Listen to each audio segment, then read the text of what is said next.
There's nothing wrong,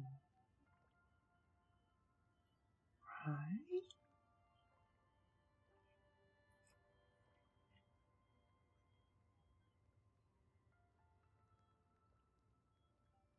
Ding-ding, ding-ding.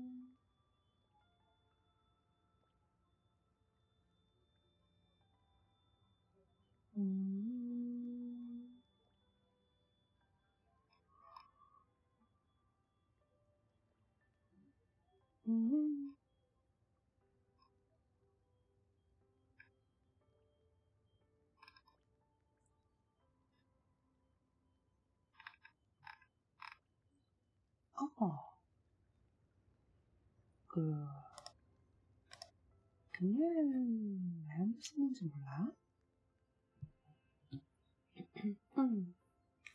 금요일에는 왜 안 쓰는지 몰라? 그러면, 맞다.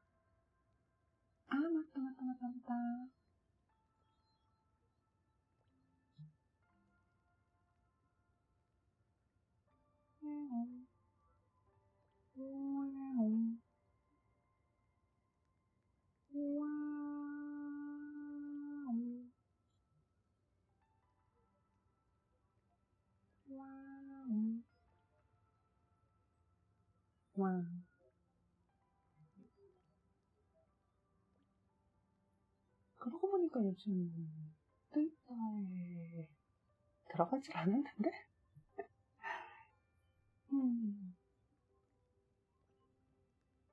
뭐, 거기서 할 것도 없으니까.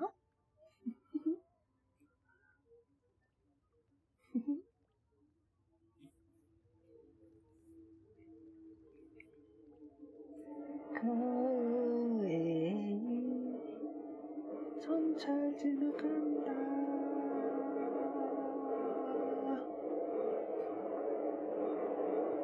자, 줌마. 문 닫고 와야지.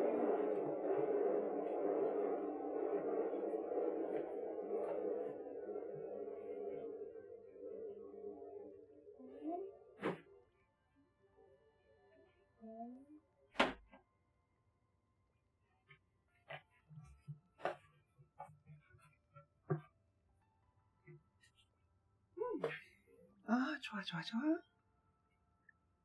좋아요. 좋아졌어.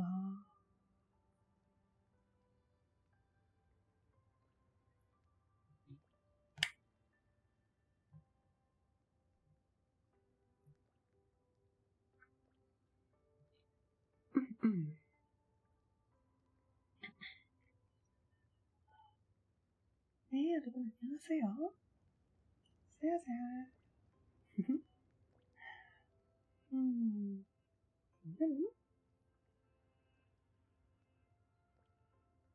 다짜고짜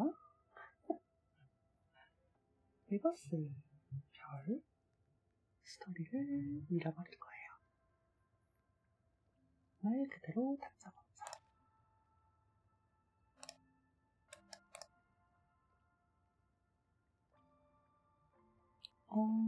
사실 목요일날 나와가지고 금요일날 빠르게 직을 했어야 됐는데 금요일날 엇갈리다 해가지고 송출이 안 된다는 전등의 사태를 마주하게 되어서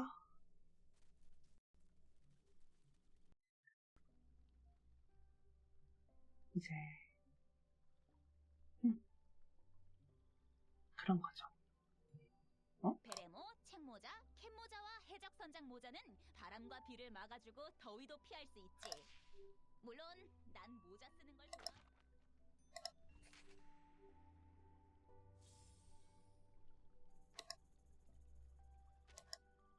일단 출석이 고정되지 않았다.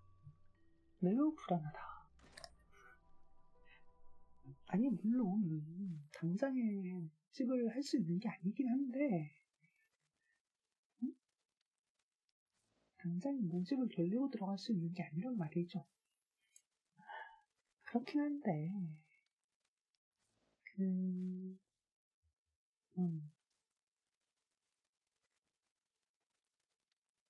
뭐라고 해야 될까?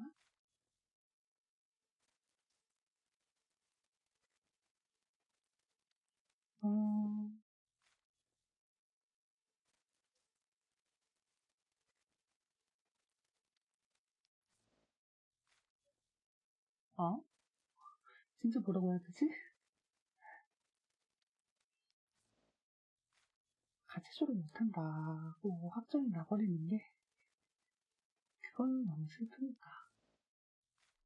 그러니까 얘 왜, 우리만 한세월이, 그냥 지금 소금도 좀 출마시켜놓고,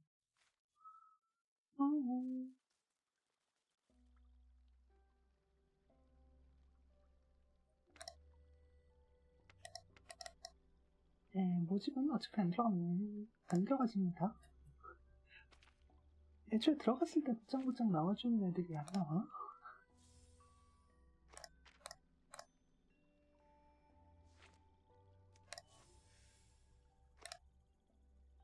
난 모노로그가 몇 개일까?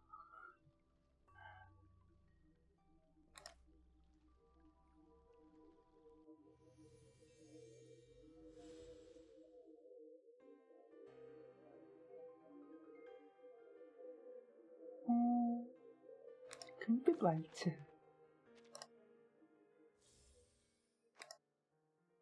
로 심포니를 얻을 수 있고, 야외 극장에서는 심포니로 뭔가를 살 수 있네요. 좁은 문을 두드려라. 이거는 조금 있으면 살 수 있고, 모노로그 두 개. 도철까지. 거기까지는 산다고 생각을 하고 파밍을 해야겠고, 저 작은 방을 위해서라도 빨리 별을 진행을 하고 가야겠죠?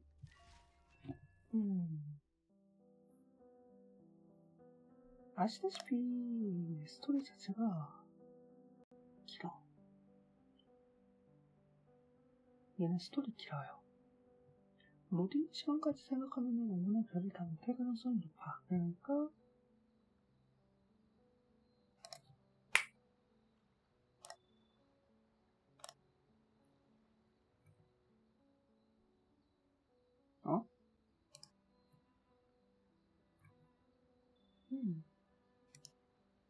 근데 나 왜 눈을 깜깜거리지, 그치? 모르겠네요. 뭘로?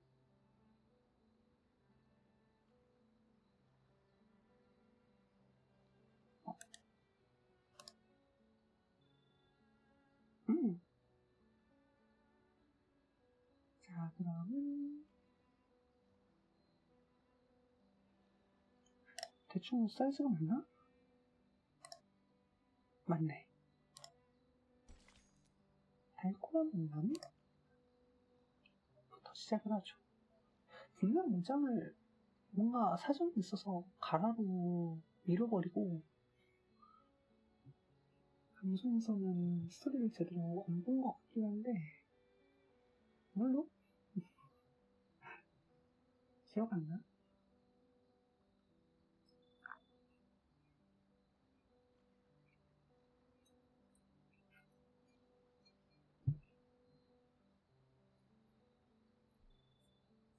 오치터 스페셜 해서 OSP 행동 시작.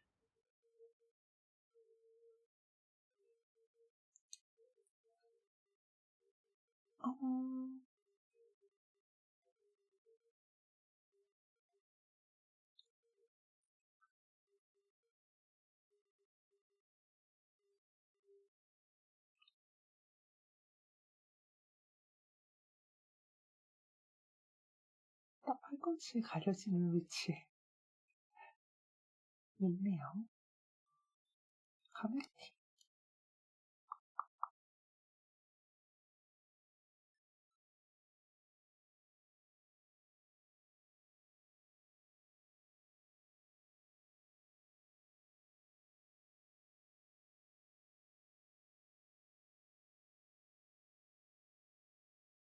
아,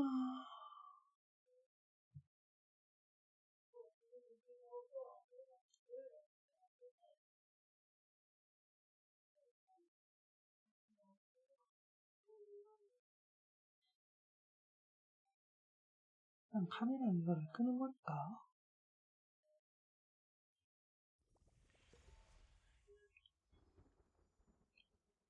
The Star. 달콤한 만남.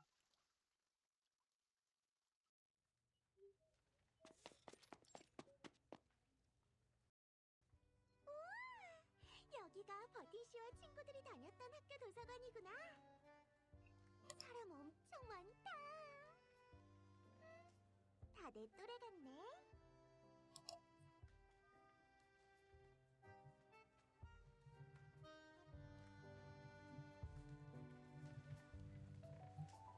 녹색 드레스 차림의 소녀가 제일 방선 학교 도서관 안으로 활짝 뛰어들어갔다. 소녀의 발라든 목소리는 마치 지지배를 쉴 새 없이 노래하는 참새 같았다.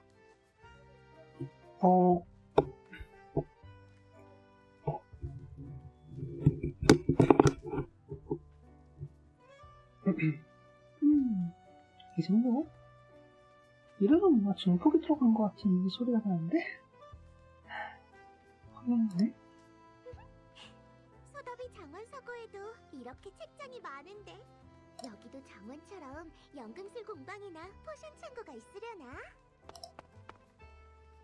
꼬마 소녀는 까치발을 하고 뜻은 가득한 눈으로 주변을 살폈다. 그나저나 부하닉 씨를 어디서 찾지? 제트 씨가 알려준 건 제일 방어선 학교 도서관으로 가라는 것뿐이었으니. 바로 이런 곳에 착하고 온순한 미스터 티켓틀러가 있어야 하는데. 그 찻주전자 귀를 흔들면 손님들을 어디든 데려다 줄 테니까.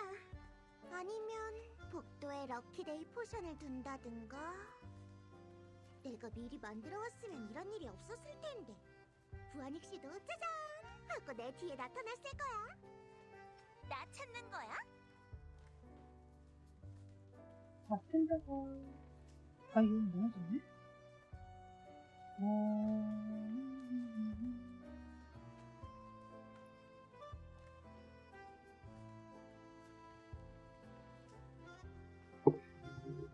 이 정도로 올려놓고,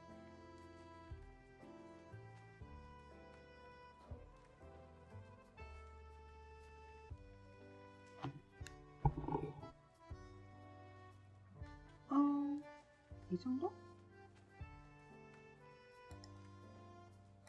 올리는 느낌이 많이 없었다.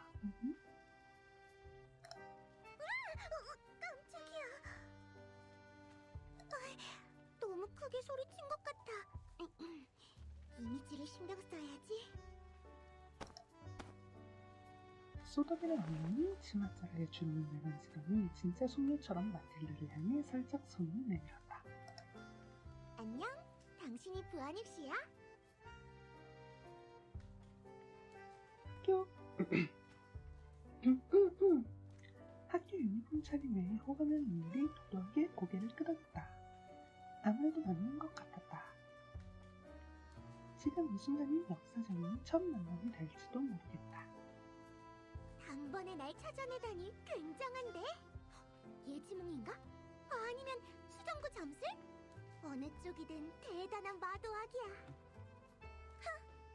대단한 것도 없어. 무도회에서 방금 막 뛰쳐나온 그런 옷차림은 여기서 스케치에 유화물감 칠한 것처럼 확 튄다고. 그래서 한눈에 알아본 거야. 무도회? 재단에서도 무도회가 열려?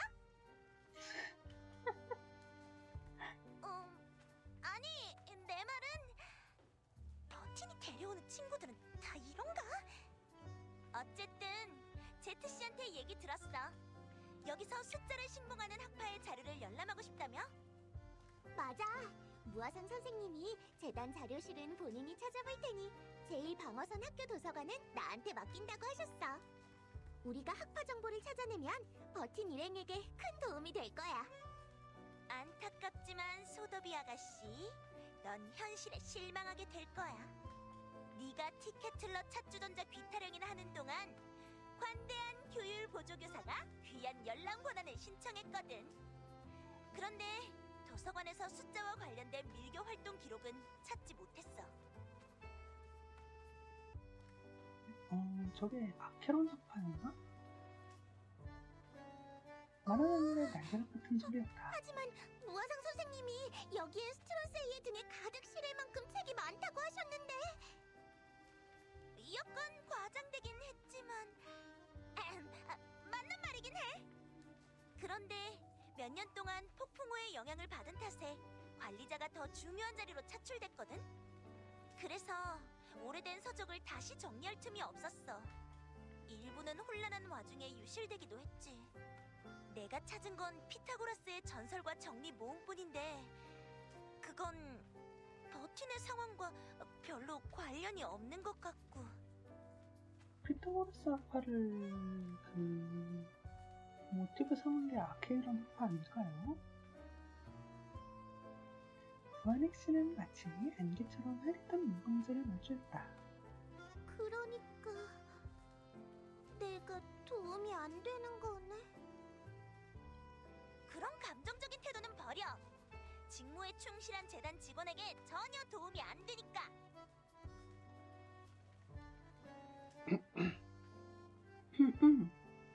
마틸다가 받는 시선을 돌리며 어른스러운 척 목을 가다듬었다. 외출 허가를 받은 것도 아니라서 같이 외부로 자료 수집을 나갈 수도 없어.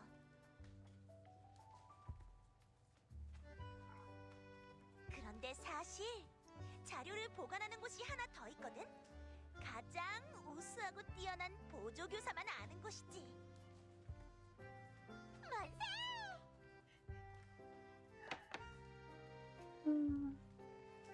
책을 읽고 있던 학생이 못마땅한 시선으로 쳐다봤다. 도서관에서 큰 소리로 떠드는 건 교율 위반이야. 자, 소더비 씨, 이쪽으로 와.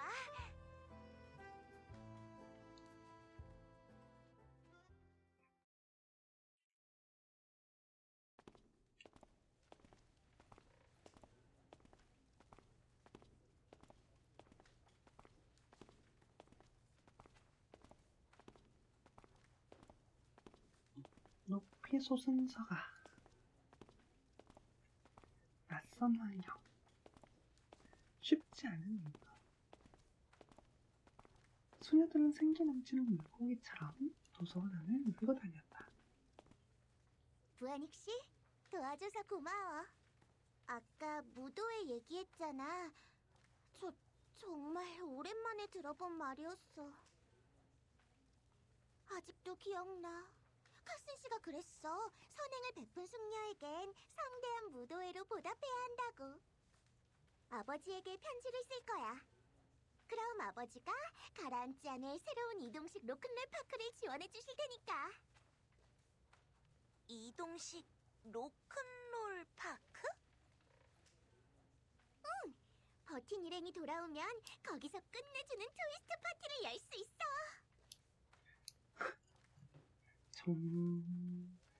정상은 아니네요. 거절한다. 제1방어선 학교의 교율 보조교사는 트위스트처럼 경박하게 몸을 움직이는 행위는 하지 않아. 잠깐만, 버틴 일행이라고? 어? 파티 초대 얘기는 일단 나중에 해.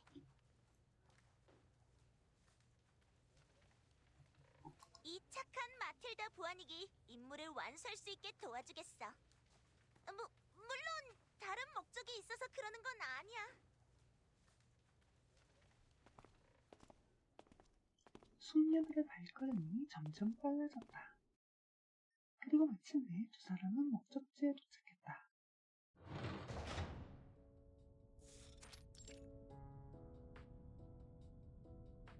훗날 필요한 조각을 시대에 꿰맞춰주기 위해, 당장 중요하지 않은 서류와 보고서를 보관하기 위해. 사람들은 그것을 작은 상자처럼 누르고 회색으로 벽을 칠했다. 어쩌면 오랫동안 이어질 이 끔찍한 시간을 이렇게 부를 수 있을지도 모르겠다. 역사의 주석. 도착! 이곳은 불필요한 정보 자료실이야.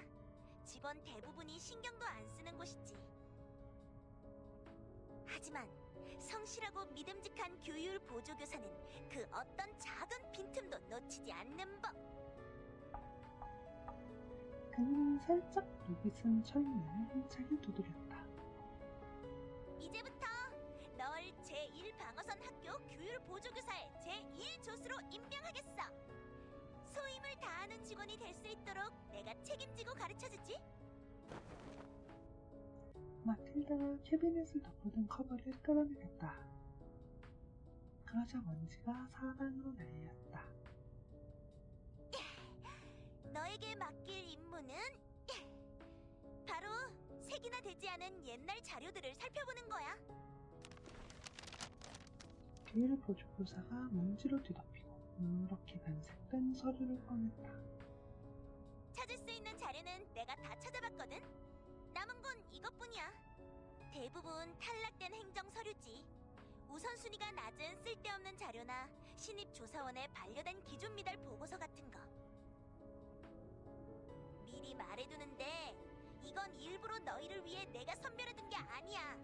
필요한 정보가 있을 거라는 보장도 없고. 완전히 신데렐라한테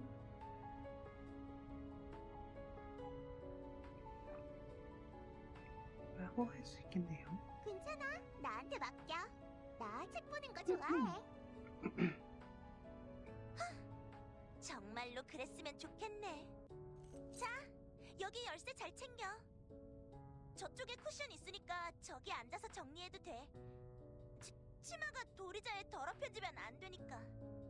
나는 빠진 서류가 없는지 체크하러 가볼게. 오늘 끝나고 네가 얼마나 일했는지 확인하러 올 거야.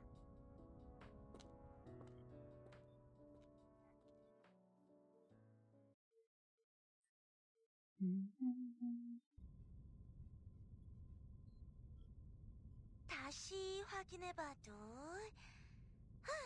관련 서류 중에 빠진 건 없는 것 같아.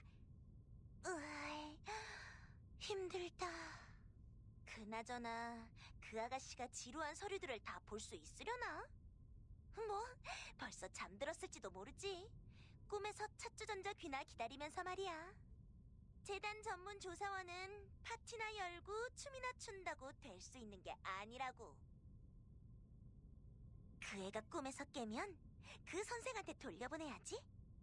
결국은 친절한 마틸다가 임무를 완수할 수 있게 도와줘야 하는 거구나. 완벽한 보조교사 노릇도 아무나 하는 게 아니라니까.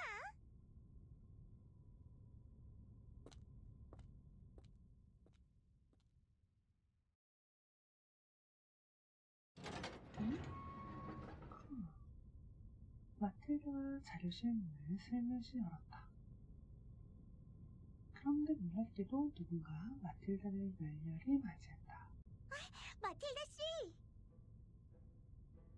소더비가 서류 뭉치를 들고 기운 넘치게 자리에서 일어났다. 바닥에는 읽고 있던 자료가 여기저기 널려 있었고 다 읽은 건 책장 구석에 가지런히 놓여 있었다. 안 자고 있었어? 이건 다 네가 분류해 놓은 거야?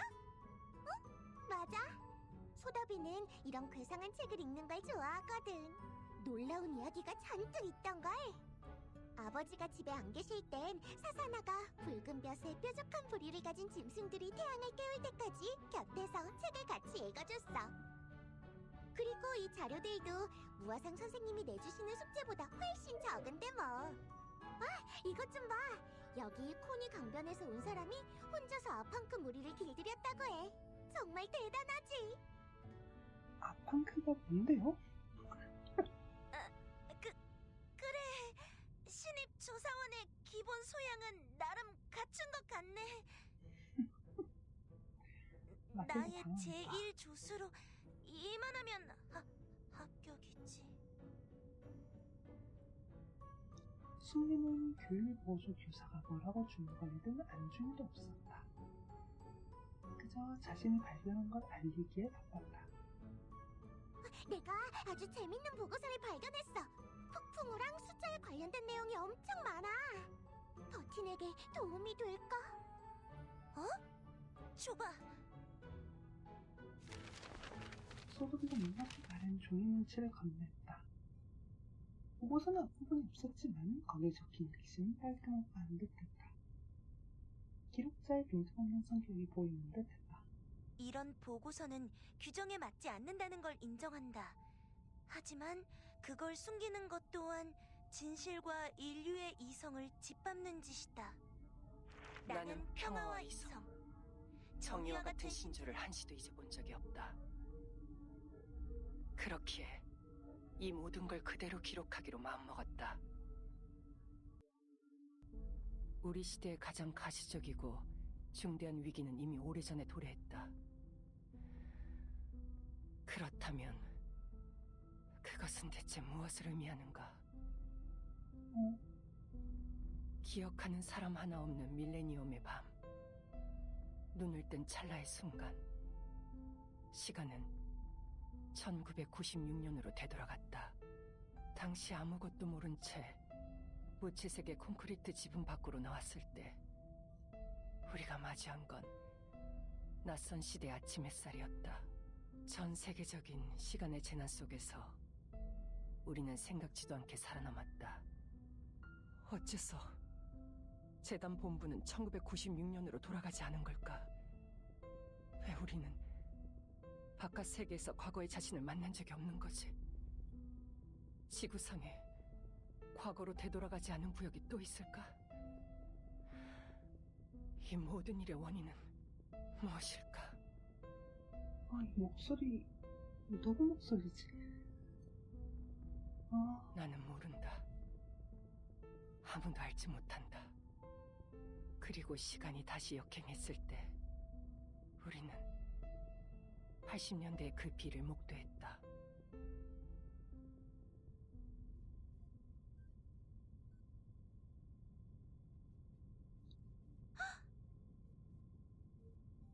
이 자료 버틴한테 필요할까?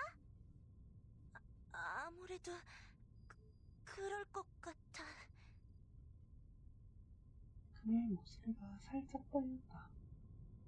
언제나 침착함을 자랑하려는 규율 보조교사가 이토록 당황하는 건 동명이었다. 이건 폭풍우를 직접 겪은 사람이 남긴 기록이야. 게다가 이 기록은 버틴이 타임키퍼가 되기 전에 폭풍우잖아.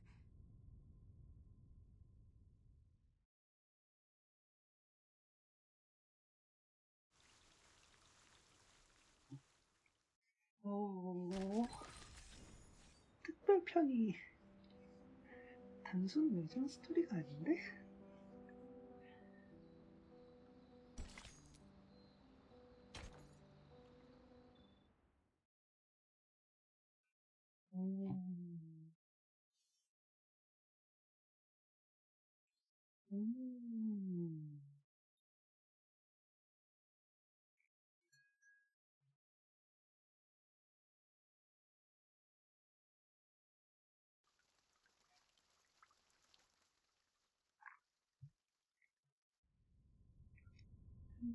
버틴이 타임키퍼가 되기 전? 응? 버틴은 처음부터 타임키퍼였던 게 아니었구나. 버틴이 말 안 했어? 아니지. 누구든 날 때부터 타임키퍼인 사람은 없잖아. 이게 무슨 자기처럼 세습되는 것도 아니고. 어쨌든 이 타임테이블은 재단 내에서 핵심 멤버만 알 수 있는 기밀이야. 네가 진짜 조사원이 되기 전까진 무엇이든 규율 보조교사의 감독하에 열람해야 해. 마틸다가 조심스럽게 서류 봉투 위에 먼지를 털었다. 아무튼 이렇게 먼지 풀풀 날리는 곳에 이런 걸 처박아둘 순 없지. 이 문서의 진실성과 위험성을 평가하기 위해 천재 마틸다 부안이기 규율 보조 교사로서 책임을 다해 철저하게 조사하겠어. 이 결정에 수긍한다면 고개를 끄덕여줘, 소더비 조수. 온통 알아듣지 못할 말들 뿐이었지만 다행히 소녀는 이미 마음의 결정을 내린 뒤였다. 알았어.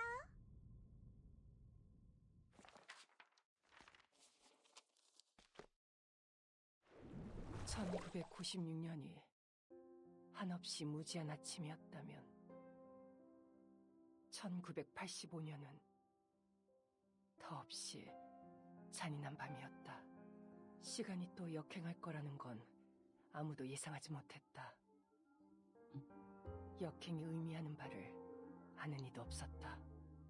왜 이거 아르카나 아니겠지?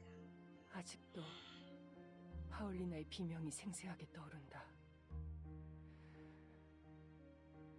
본부 정문 입구에 쓰러져 한 손만 안전구역에 들어와 있던 파울리나. 그 손엔 약혼 반지가 끼워져 있었지. 우리는 옆에 떨어져 있던 파울리나가 가장 아끼던 파란색 도트 스카프로 남은 유해를 감쌌다. 지금까지도 냉정을 유지하는 동료들이 존경스럽고 무너지기 직전인 마도학자들도 이해가 간다.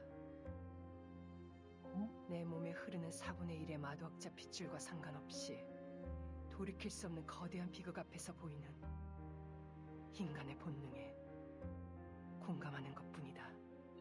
지금까지 나온 캐릭터 중에서 포터가 있었나? 우리는 수많은 동료를 잃었다. 그리고 그들이 남긴 기록 중엔 혈관이 케이블로 변한 기이한 광경이 많이 묘사되어 있었다. 폭풍 후 지나치게 직관적인 이 단어는 그 이후로 사용되기 시작했다. 이 기이한 광경은 그 단어로 지칭할 수 있지만 우리가 느꼈던 당황과 두려움은 무엇으로 칭해야 하는가? 시간을 모르는 사람은 없다. 시간은 본디 과거와 미래를 잇는 직선이어야 한다. 그렇게 우리는 직선으로 나아간다. 시간은 우리가 우매함에서 벗어나 문명을 일으키고 과학을 발전시키며 인류의 복지를 위해 힘쓰고 거주 환경을 개선하기 위한 조건이다. 우리는 성장의 길로 나아가고 있다고 확신했다. 하지만 그 길은 지금 발밑에서 끊겨버렸다. 우리에게 가장 익숙한 친구 시간이요. 넌 우리를 어디로 데려가려는 거지? 20세기 가장 큰 두 번의 재난 현장으로? 징기기관이 아직 발명되기 전으로? 계몽의 서광이 아직 비치지 않는 곳으로? 그럼 우리의 모든 노력은 발전기, 자동차, 고가다리, 철로, 병원, 구호소 이런 것들이 전부 무슨 의미가 있지? 우리는 시간의 외딴 섬에 있는 난민처럼 모든 현대 세계가 소용돌이 아래로 추락하는 모습을 그저 지켜보고 있다. 재단도 수많은 동료를 잃었으나 연구센터는 그보다 더 혼란한 상태였다. 동생은 내가 아는 사람 중 가장 이성적이다.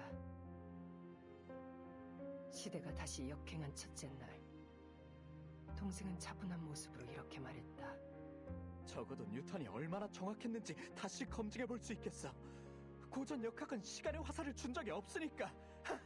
상대성 이론과 양자 역학에도 없어. 그러니 이건 지극히 정상이야. 시간이 앞으로 가든 뒤로 가든 아니면 빙빙 돌며 테이블 축구를 하든 다 물리 법칙에 부합한다고. 심지어 시간을 거슬러 푸엔카레에게 예언상을 줄 수도 있어.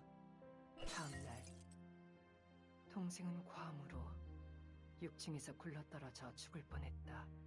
시공에 관한 기존의 관념이 모두 무너졌다. 우리가 아는 그 어떤 학문에서도 폭풍 우에 관한 해석을 찾을 수 없었다. 이건 우리가 계속 틀려왔거나 아니면 세상이 하룻밤 사이에 달라져 버린 거다. 그리고 이 새로운 세상은 과학도 물리학도 통하지 않는다. 독자적으로 검증할 수 없고 이성적으로 이해할 수도 없다. 우리가 정말 계속 틀렸던 걸까? 역사에 추방당한 사람들, 영적 인식을 가졌다고 주장하는 그 마도학자들이 옳았던 건가? 이 혼란을 끝맺는 건 인간이 아니다. 그것이 무엇인지 난 모른다. 그것은 자신이 영원히 쉬지 않는 기계라고 주장하며 우리가 의식이 흐려져 끝없는 형이상학적 오류에 빠졌다고 비웃었다. 하지만 그것이 가장 중요한 문제를 해결한 것도 사실이다. 그것이 선임한 뒤로 폭풍 후 비상 시스템이 구축되었다. 와, 떡밥 너무 많아. 가장 먼저 현재 시대의 모든 지부와 연락을 취해 동원 가능한 인력을 확인했으며 전 세계 관측소를 세우고 다른 폭풍 후 면역 구역을 찾았다. 폭풍 후의 형성 원인을 추측하기 위해 여러 곳에 작업실이 만들어졌다. 이론적으로 다툼이 끊이지 않았지만 어쨌든 앞으로 한 걸음 더 나아간 것이다. 나도 이 막막함에서 벗어나보고자 그 임무에 지원했다. 1986년 난 이집트 지부로 발령이 났고 지인 모두가 날 배웅하기 위해 와주었다. 이렇게 떠나면 다시 만나지 못할 거란 걸 우린 알았다. 연구센터에서 비상통신 장치를 지급하긴 했지만 폭풍우가 언제 닥칠지 근처에 대피 장소는 있는지 여전히 알 수 없었으니까 희생은 두렵지 않았다. 그저 아무것도 모른 채 죽는 게 무서울 뿐이었다. 아테네에서 알렉산드리아로 향하는 페리에서 나는 그녀를 만났다. 거더불고님 어서오세요. 세우세요. 페리에서는 그 마도학자 무리에게 관심을 갖지 않을 수가 없었다. 10여 명의 사람들이 이상한 패치워크 로브를 입고 있었고 신비주의와 수학이 뒤섞인 괴상한 교리를 신봉했다. 학파다. 그들과의 대화에 혼란스럽기도 했지만 당시에는 그보다도 벅차오르는 감정을 느꼈다. 그들도 1996년의 폭풍우를 피했고 세상의 이변을 눈치챘다. 밀레니엄 시대에서 온 또 다른 시간 난민들을 만난 거다.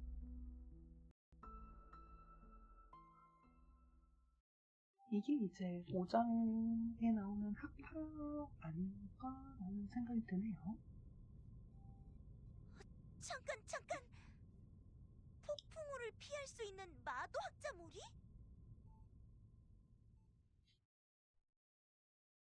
재건의 손이 떠오르는 키워드긴 한데 그거. 근데 수를 기준으로 한다면 학파 쪽이 더 맞지 않을까? 라고 생각합니다. 적어도 저는요.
갑자기. 오케이, 아무튼.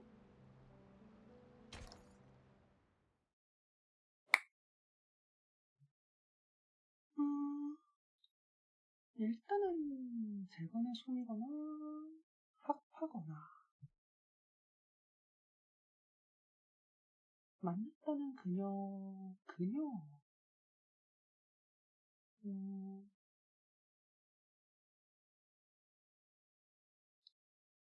합파가 2007년에 있으니까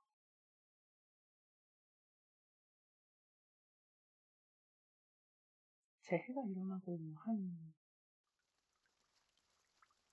년 정도 지난 거거든요. 그러면은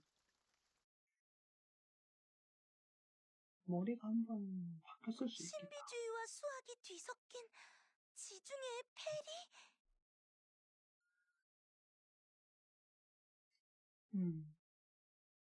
말도 안 돼. 수학을 믿는 그 마도학자 집단을 만나 귀한 문서 자료를 남긴 조사원이 진짜 있었을 줄이야. 그렇다는 건 우리가 곧 버튼을 도울 수 있다는 말이지? 소독이 어디 갔어?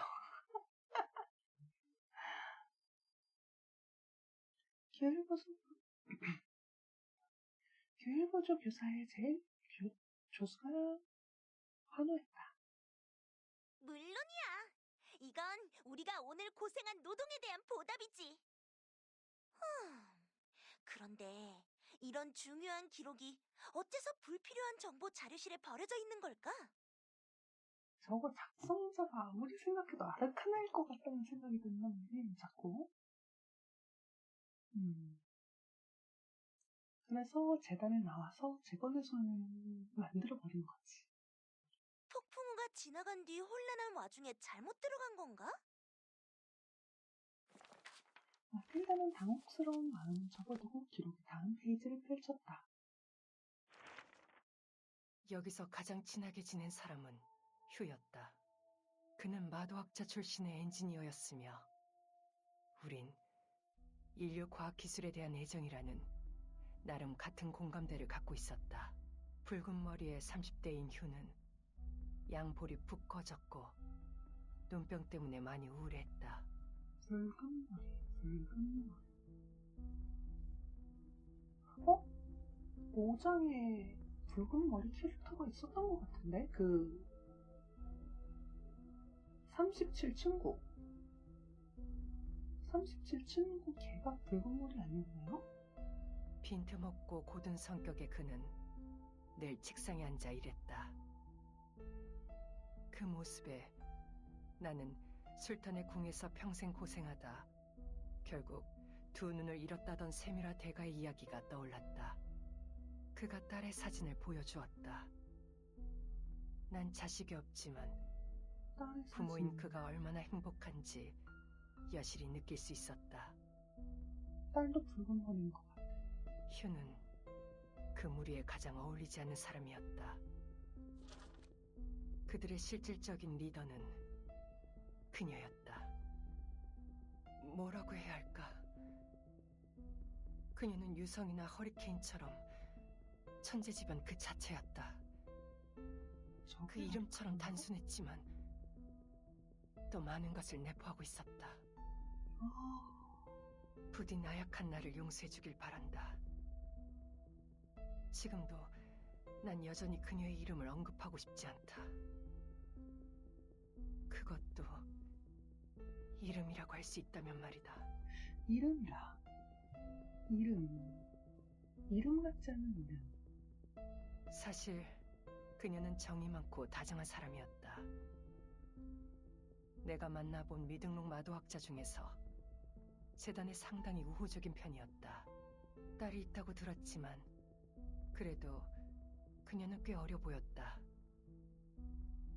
그녀는 아이 같은 순수함을 잃지 않았고 내게는 익숙한 천재의 눈빛을 가졌다. 처음엔 이러한 소통에 절로 가슴이 벅차올랐다. 우리 모두 이곳에서 무슨 일이 일어난 건지 간절히 알고 싶어 했으니까. 바다에서 표류하던 두 사람이 서로를 단단히 붙든 것처럼 말이다. 하지만 난 그녀의 말을 전혀 알아들을 수 없었다. 알아들을 수 없다. 인간과 마도학자는 말이 안 통한다든가 하는 그런 문제가 아니었다. 언어 문제가 아닌 건 확실했지만 그런데도 난 그녀의 말을 한마디도 알아들을 수 없었다. 학파 관련된 내용이어서 그런 건가? 11,567의 모든 인수를 줄줄 읊을 수 있는 사람이 있다면 그 사람이 엄청난 지능을 가졌다는 걸 믿을 수밖에 없을 것이다. 그러나 막상 내가 들은 건 밑도 끝도 없는 논리라고는 찾아볼 수 없는 헛소리뿐이었다. 그녀는 지구한 숫자 천국이 존재하며 만물의 본질이 추상적인 형식으로 영원히 존재한다고 했다. 그리고 시간을 가진 물리 세계는 부석적인 하등품에 불과하며 실제한 적이 없다고 했다. 잠깐만, 이게 이런 개념이 뭔가 있었거든? 잠깐만, 이거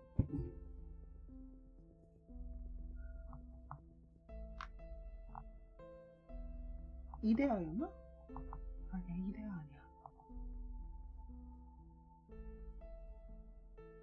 빛이 매를 삼는 그렇게 넘어갑시다. 지금 세계에 혼란보다 중요한 건 지구의 존재에게 무슨 일이 생겼는지 알아내는 것이라고 했다. 이건 현대 수학과 고대 미신의 끔찍한 혼종이었다.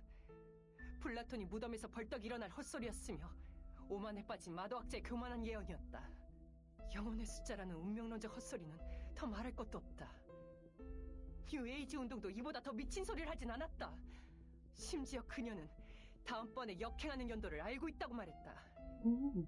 하지만 막상 내가 진지하게 묻자 그녀는 이렇게 답했다. 미안해. 내가 맹세한 게 있어서 영혼의 숫자가 없는 사람에겐 증명할 수 없어. 그녀가 날 놀린 건지 아니면 진심이었는지는 잘 모르겠다.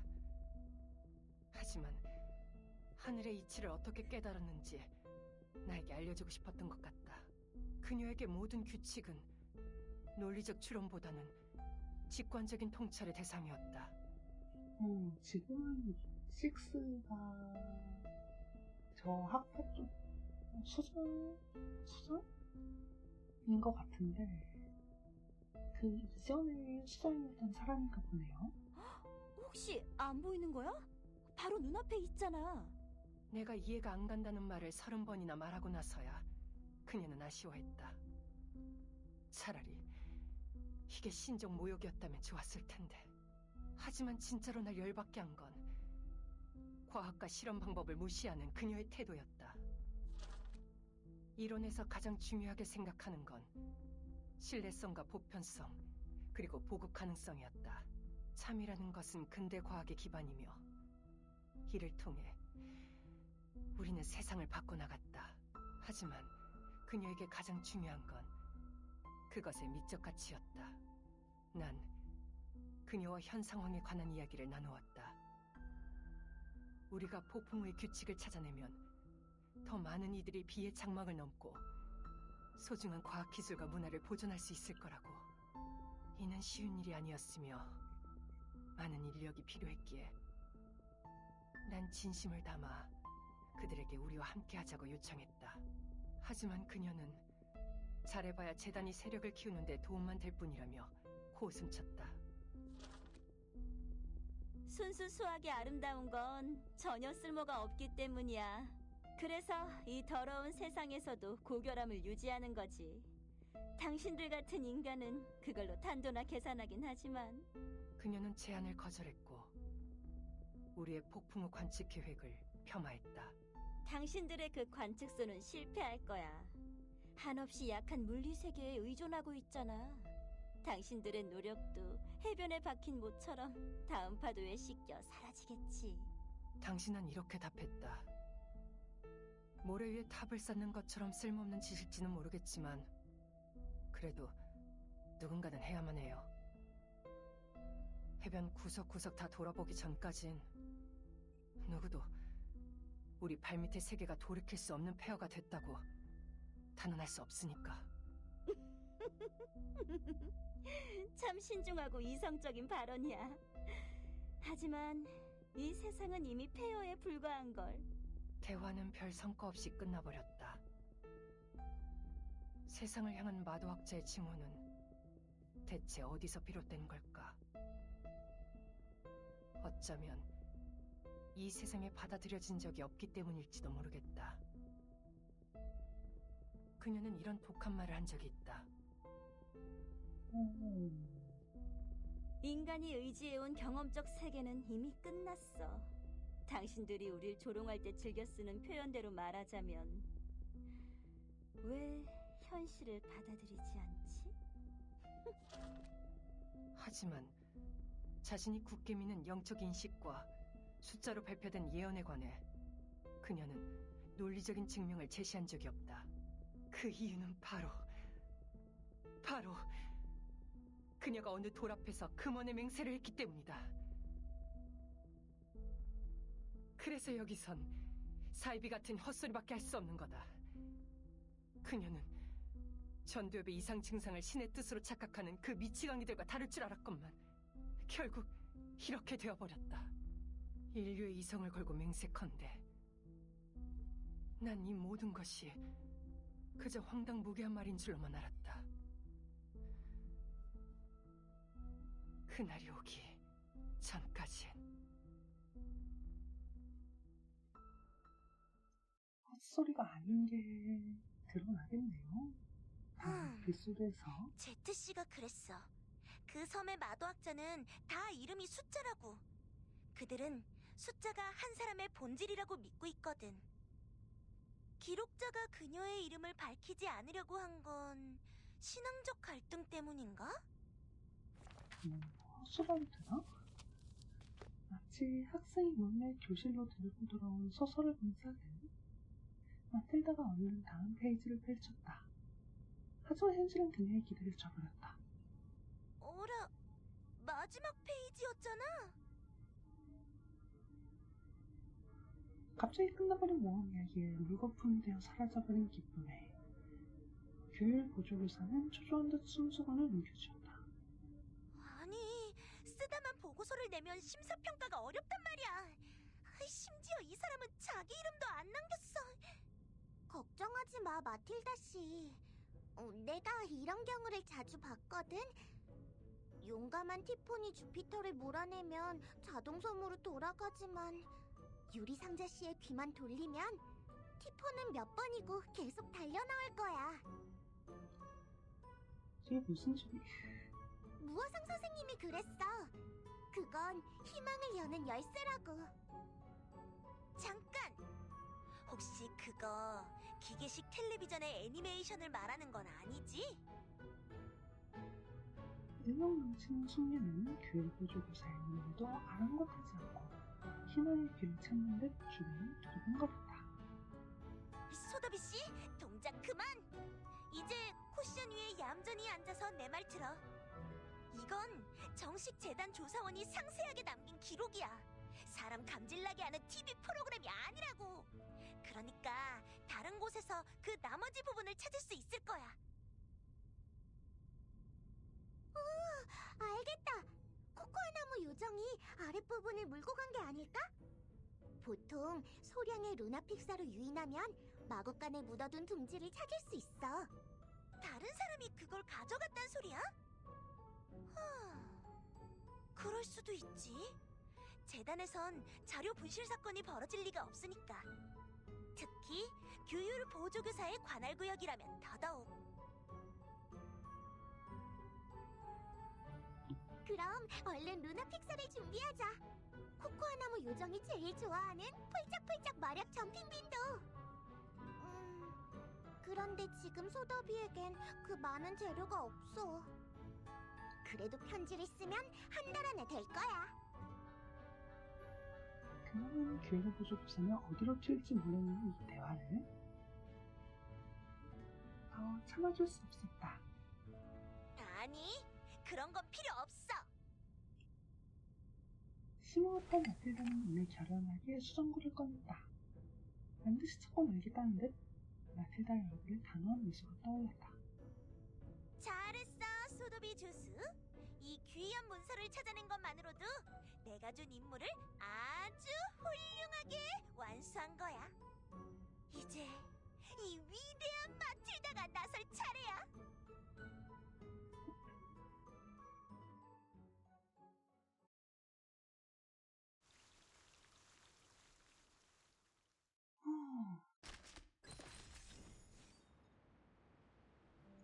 이거 진짜 스토리만 있나, 설마? 설마 스토리만 있나? 그건, 곤란한걸?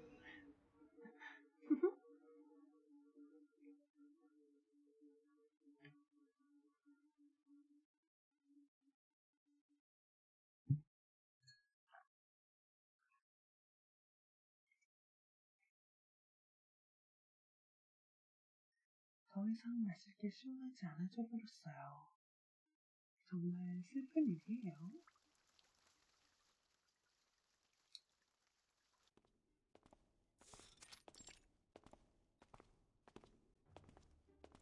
당연하게도 대낮은 달빛이 비치지 않는다. 하지만 태양의 전기를 누르면 안 된다는 법이라도 있던가? 북서쪽 방향에 있어. 고리의 시작과 끝, 벽에 반사되는 곳.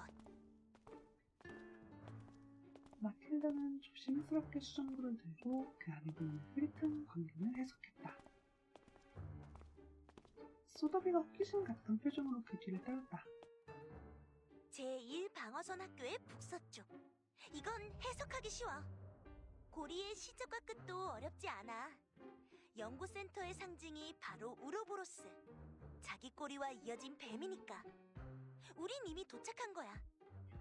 그런데 벽에 반사되는 곳은 거울이 있는 닫힌 방을 뜻하는 건가? 현상센터의 거울은 거대한 광학 브라운관 벽이고, 기밀 실험실의 거울은 반짝거리는 관찰용 창인데, 재활센터 거울은 더 말이 안 돼. 그 제노 비행사가 설치된 덕분에 수술실 거울이 커브 철골 구조의 전자 스크린으로 일괄 교체됐잖아.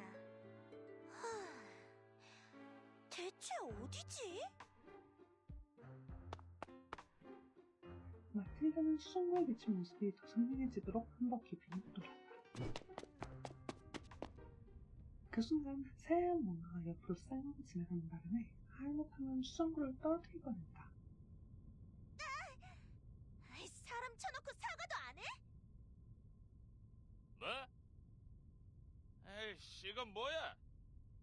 너 같은 녀석이랑 얘기할 시간 없어!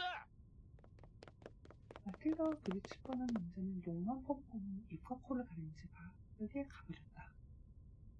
뭐야? 어떻게 저런 식으로 말을 하지? 이 무례한 자식! 그나저나 저 사람 안색이 안 좋아. 막고 있는 코에서 보라색 콧물이 흐르던데. 맙소사!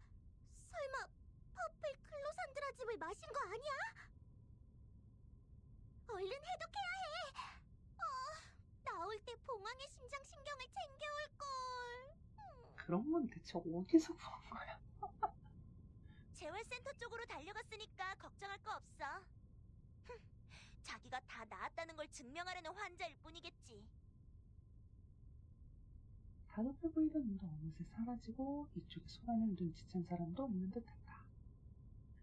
재활센터는 의료시설과 약품이 완벽하게 구비되어 있으니 과학적인 치료를 받을 수 있을 거야.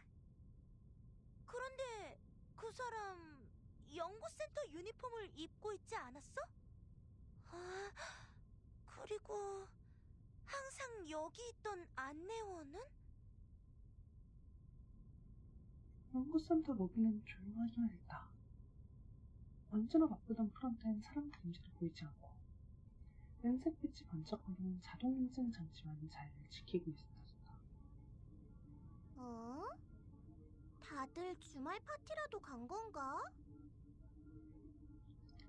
어디서 파티 축인기라도 찾으려는 듯 임시조사원이 사방을 기웃거렸다.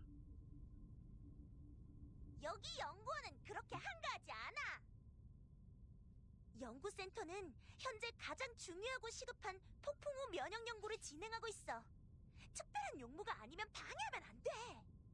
그러니까 당장 손에 든 그 내선전화 내려놔, 소더비 씨. 티켓틀러 귀처럼 붙들고 있는다 해도 트위스트 파티에 데려가주지 않으니까. 손발이 안 나는 파트너의 교육보조 교사도 어느새 인내심이 바닥났다. 아무리 이제 막 들어온 신입이라도 너무하잖아.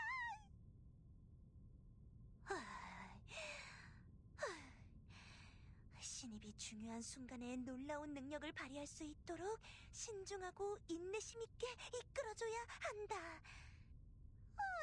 그래, 인정해. 버틴이 이런 면에선 일단 낫다는 걸.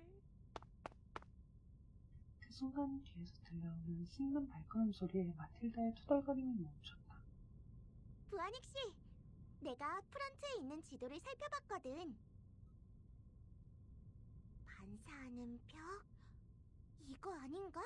스쿼시 센터? 봐!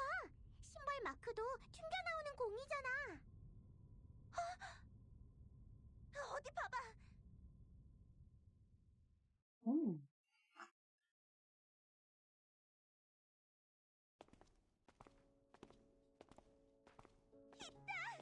역시 이 방향이 맞았구나. 다음은 빈 상자와 유리 접시, 깨진 구리야. 최종 목적지에 금속 물체가 잔뜩 쌓여 있는 것 같아. 수정구의 기운이 점점 선명해지고 있다는 건 이들이 정확한 방향으로 가고 있다는 뜻이었다. 이에 따라 교육보조 교사의 기분도 좋아지고 있었다. 잘했어, 소더비 조수. 내가 너한테 과한 일을 맡겼다는 건 인정할게. 그래도 네가 찾은 정보 덕분에 시간을 많이 아낄 수 있었어. 도울 수 있어서 정말 기뻐. 꼬마 중리는 옆에서 펄쩍펄쩍 뛰며 궁금한 듯 마틸다의 수정구에서 시선을 떼지 못했다. 부아닉 씨, 재단엔 당신처럼 뛰어난 점술사가 있잖아. 아야, 그럼 물려받은 그 마도학 능력으로 그냥 폭풍의 생성 원인을 점칠 수는 없는 거야? 무아상 선생님이 그건 지금까지 아무도 모르는 수수께끼라고 하셨어. 수정구가 원인을 알려주면 버틴 일행도 일이 훨씬 수월해질 텐데. 폭풍우를 점친다고? 생각지도 못한 단어에 위대한 점술사는 비틀거리다 손에서 수정구를 놓칠 뻔했다. 그건 당연히 안 되지. 점술로 뭐든 다 되는 줄 아는 건 잘 모르는 사람들이 흔히 하는 착각이야. 포션학과 미스테리한 동물학은 모르는 게 없으면서 이런 건 전혀 모르는구나. 혹시 마도학 교육 같은 거 체계적으로 안 받아봤어? 마도학 교육? 당연히 양질의 교육을 받았지. 무아상 선생님이랑 자동섬의 티폰, 주피터한테, 그리고 아이, 됐어. 그만. 마틸다가 고개를 저으며 아무도 들어본 적 없는 미스테리한 동물의 학명을 계속 읊으려는 수더비를 막았다. 네가 받은 교육이 미흡하단 건 알았어. 아니, 건전함, 완벽함, 우아함과 거리가 멀다고 해야 할까? 에헴, 그래도 이 친절한 마틸다를 만났으니 다행이지. 내가 귀한 시간 내서 특별히 강의해주겠어. 이런 식으로 설정을 푸는구나.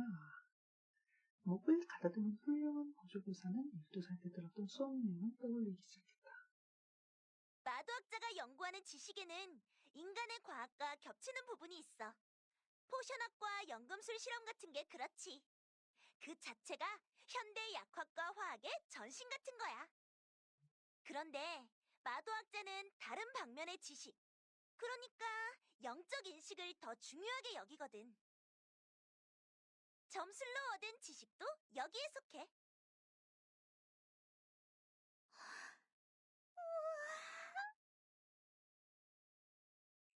흥분한 수업이가 눈을 크게 떴다.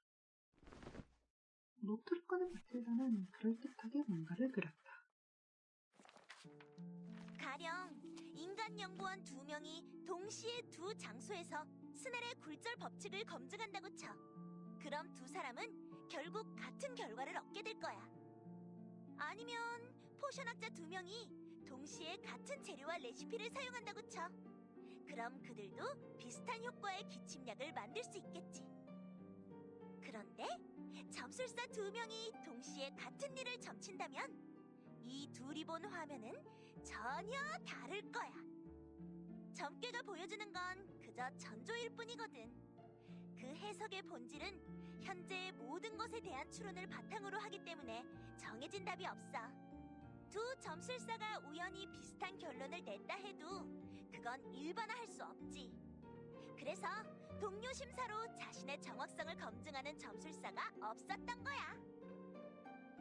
이게 바로 영적인식이야.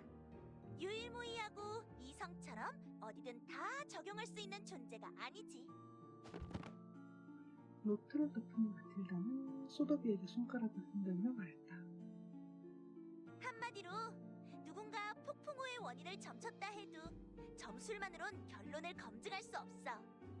100명의 점술가에게선 100가지 결론이 나올 수밖에 없거든. 황금올의 교행악단보다 10배는 더 소란스러울걸. 그리고 애당초 점괘 결과 자체를 낼 수 없어. 점술사는 자기 능력 이상의 지식을 얻을 수 없으니까. 범세계적 점괘 결과 내려면 세계 정상급의 점술가가 필요하지. 폭풍우가 계속 되돌아간다면 그런 뛰어난 점술가와 만날 수 있을지도 모르지. 노스트라다무스처럼 말이야. 하지만 그는 16세기 인물인걸. 그리고 노스트라다무스도 다 마친 건 아니야. 그죠? 해석을 잘못하면 틀리니까. 하지만 부아닉 씨의 점괘는 항상 맞는 걸. 지금도 그 기록에 가까워지고 있는 거 아니야? 그 말이 맞아. 물건 찾기나 해몽, 간단한 예언 같은 건 이 똑똑한 마틸다에게 별거 아니거든. 그런데 함부로 능력 밖의 질문을 하면 화를 입게 돼. 난 그런 어리석은 짓은 안 하거든. 마틸다의 표정이 다시 의기양양해졌다. 사실 우리가 기록의 앞부분과 작성자의 친필을 갖고 있잖아. 이게 다 좋은 매개 재료지. 나머지 기록이 우리와 멀지 않은 곳에 있고, 나도 지금 이 상황에 익숙하니까 점괘를 보는 게 훨씬 수월한 거야. 반복 연습, 정확한 술식, 적당한 준비도 영적 인식의 정확도와 통제 가능성을 높여줄 수 있지. 하지만 아이고. 소더비는 아닌 듯 모르는 듯 고개를 끄덕였다. 마틸다는 수정고의 기운을 일구며 소더비와 함께 잽싸게 모퉁이를 돌았다. 그 기록에서 그랬잖아. 그 숫자 학파 사람이 다음 폭풍우의 타임슬립이 어느 해에 일어나는지 안다는 말을 했다고. 그것도 점괘로 볼 수 있는 거야? 그 사람들이 쓰는 마도술은 내가 잘 몰라. 하지만 구체적인 수학 지식과 다르게 숫자 자체는 전조가 될 수 있어. 그건 형상이나 언어보다 더 추상적인 기호니까. 다만 누군가 그런 예언을 한다 해도 우린 그걸 검증할 방법이 없어. 예언이 맞아떨어지지 않는 한 말이지. 어쨌든 예언하는 것 자체는 돈이 많이 드는 것도 아니니까. 엄마가 그랬어. 외부 세계에선 자칭 종말 예언자란 사람들이 실업급여 신청을 받아달라며 매일 재단에 편지를 보낸다고. 종말 예언, 실업급여. 세상엔 내가 모르는 것 투성이네. 외부 세계는 정말 재미있어. 정말 이가 싸운다. 부아닉 씨는 내가 생각한 것보다 훨씬 더 위대하구나. 뭐, 당연한 소리. 잠깐, 원래는 위대하지 않았다는 뜻이야?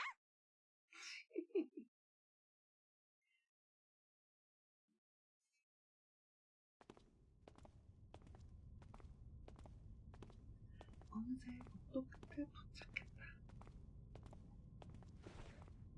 수정구를 집어넣은 마틸다는 물표 없는 나무문 앞에 섰다. 스쿼시 센터의 옆방. 이곳이 바로 전주에서 가리키는 최종 목적지였다. 소도비 씨, 다 왔어. 점술의 정확성을 확인할 순간이야.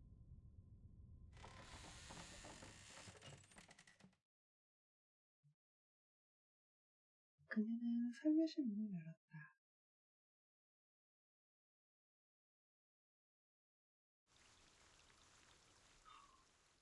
그래, 투비 컨티뉴 나올 것 같은 상황이었죠. 근데 진짜로 스토리 올린가 이거? 어? 잠겼어?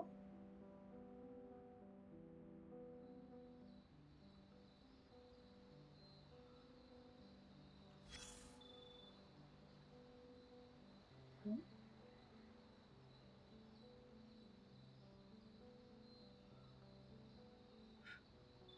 이거 자궁 좀 들어오는 거 같네.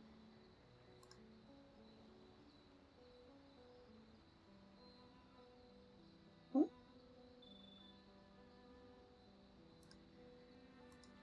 빠른 소리라고? 비가 내린 후에 땅을 많이 보다 보면 축축하고 긴 흔적들을 발견하게 될 거야. 그 흔적의 끝엔 천천히 기어가는 달팽이를 볼 수 있지. 녀석은 우리에게 앞이 어디인지 표시해 준단다. 하지만 달팽이를 찾지 못했다면 직선의 앞은 어디고 과거를 가리키는 곳은 어딜까? 정보가 더 필요하네요. 들어보렴. 모든 건 이치와 신뢰를 찾아야 위로 거슬러 올라갈 수 있는 법이지. 눈으로 봤다고 다 진짜가 아니야. 논리적인 것이 비로소 확실하고 정확한 것이지. 논리의 법칙을 뒤흔들 수 있는 건 아직 없으니까. 만약에 있다면 그건 제대로 파악하지 못했기 때문일 거야. 깡통집의 바쁜 연구원들은 그렇게 생각했어. 첫 번째 빗방울이 떨어질 때 그들은 불현듯 깨달았단다. 기존의 생각들이 잘 어우러지지 않는다고 말이야. 마치 깨진 유리창의 커다란 구멍처럼. 나무와 철판, 방수포로 가려도 보고 수리도 해봤지만 난장판 속에서 끝까지 남은 건 위태롭게 흔들리는 창문뿐이었단다. 다음에는 혼란은 그리 오래가지 않았을 거야. 갑자기 쏟아진 비에 달팽이가 떠내려가면서 시간을 엉망진창으로 만든다면 반대로 생각해보자꾸나. 비의 비밀을 깨닫는 걸로 시간을 통찰할 수 있을까? 이전에는 이런 좋은 예시가 없었어. 시간이라는 건 원래 만질 수도 볼 수도 없는 개념이니까. 마네킹 언제 오셨길래? 세요세요. 곧 세계 곳곳에 관측소가 나타났지. 그들은 가장 빠르고 가장 실용적인 방식으로 귀한 연구 재료를 채집하고 보관하는 방법을 터득했단다. 비를 담는 작은 상자는 아직까지도 계속되고 있지. 연구실은 다시 고요함을 되찾고 부품들은 원래 자리로 되돌아갔어. 방대하고 거대하며 삐걱대는 소리를 내는 기계를 잘 이해해주는 건 역시나 또 다른 기계야. 그녀는 한쪽 편에 서는 것이 아닌 눈에 보이는 결과만을 추구했단다. 그래서 기계 내부에서 작고 정교한 부품에 관한 보고서에 체크와 잉크로 가득한 그 종이가 책상에 올려졌을 때 그녀는 곧바로 결정을 내렸지. 그녀는 그 정보들을 자신의 디스크에만 저장하고는 보고서를 없애버렸어. 폭풍 우의 발생 지점을 예측하는 보고서였어. 거기 그려진 나비 반점 같은 낙서는 그녀가 잘 보관해왔고 현존하는 연구 결과와 비교하였지. 그리고 그 결과에 꽤나 만족한 듯 보였어. 음.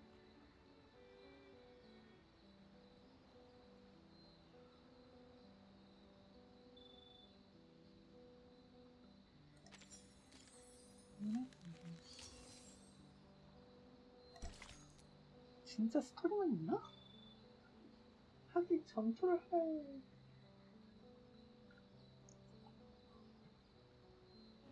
건덕지는 없죠. 진짜 특별편이라서 스토리만 있나? 진짜로? 이거 몇 가지인지도 좀 알려줬으면 좋겠는데 이게 참 그렇단 말이죠.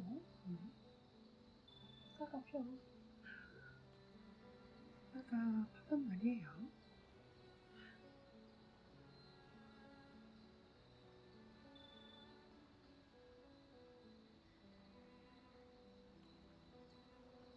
이게 마이크에서 들어오는 소리가 아니야. 어디서 나오는 소리가 이게?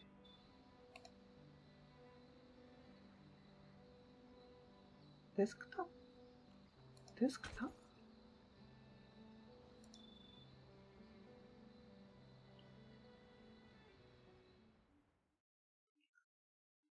와, 리버스에서 나오는 소리였어?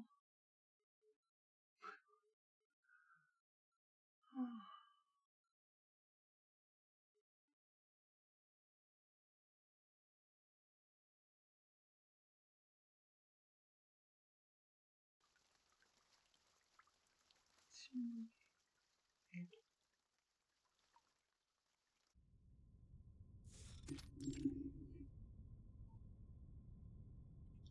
실내는 어두컴컴했다.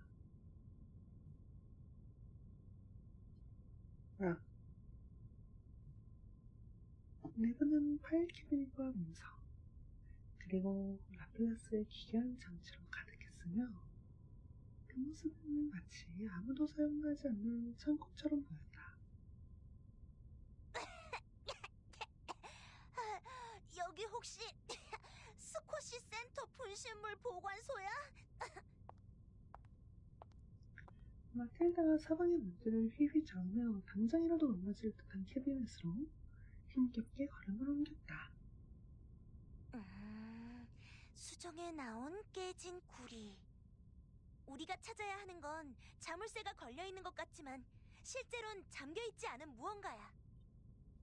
아, 찾았다! 이 천재 마틸다는 아무도 막을 수 없지.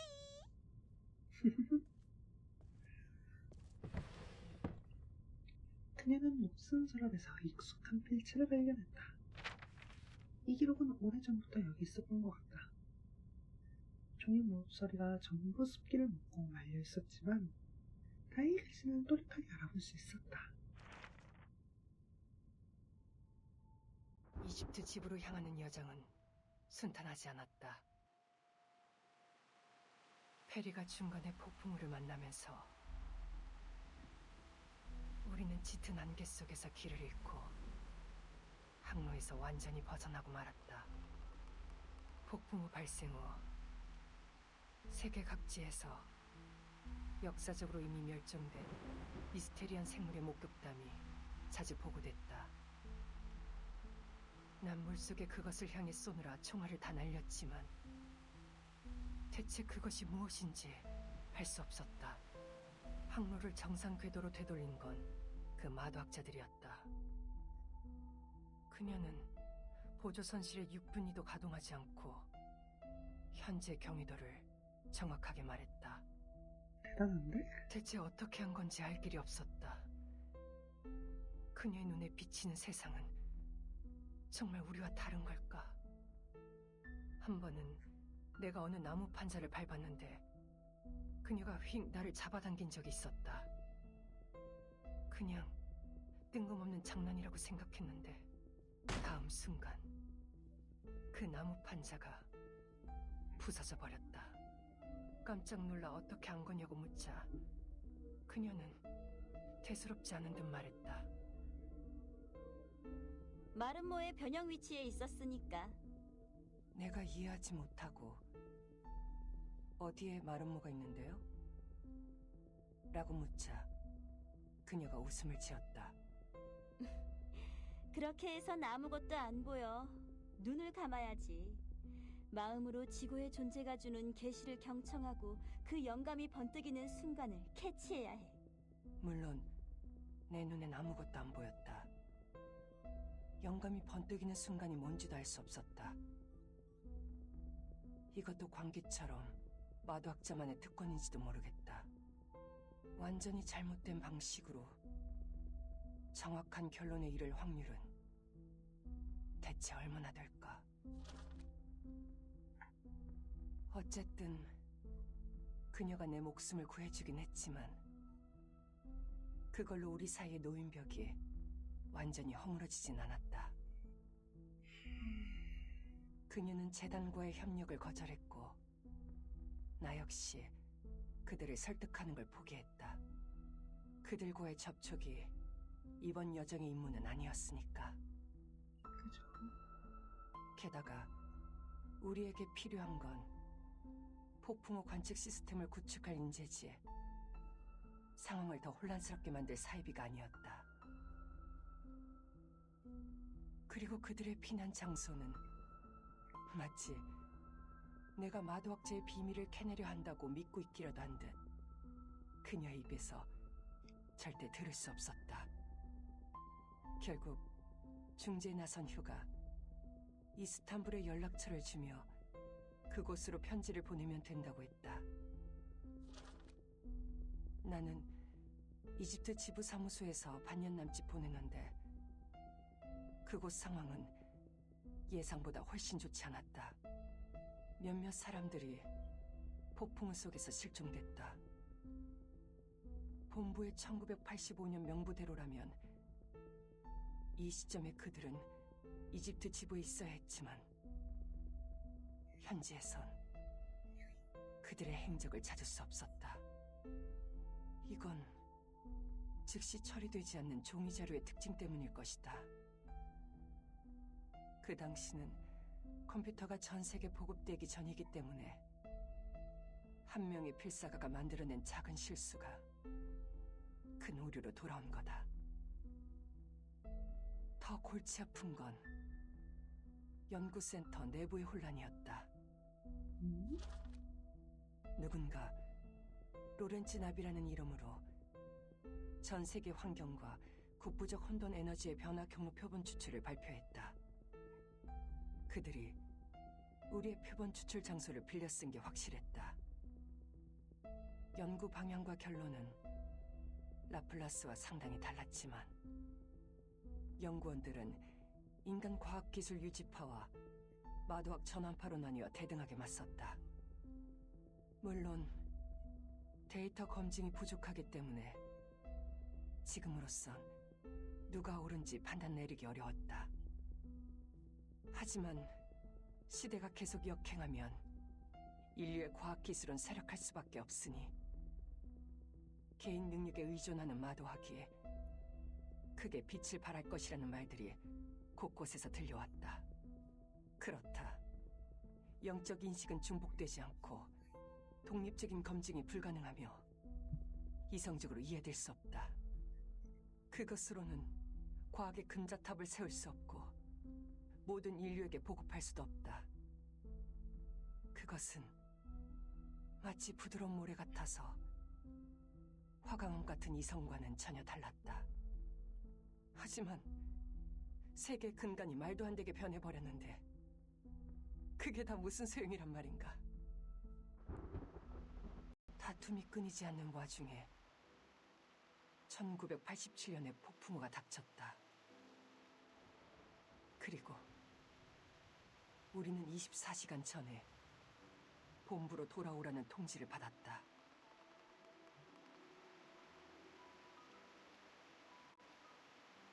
하지만 이건 연구센터의 공로가 아니었다. 재건의 손 포로가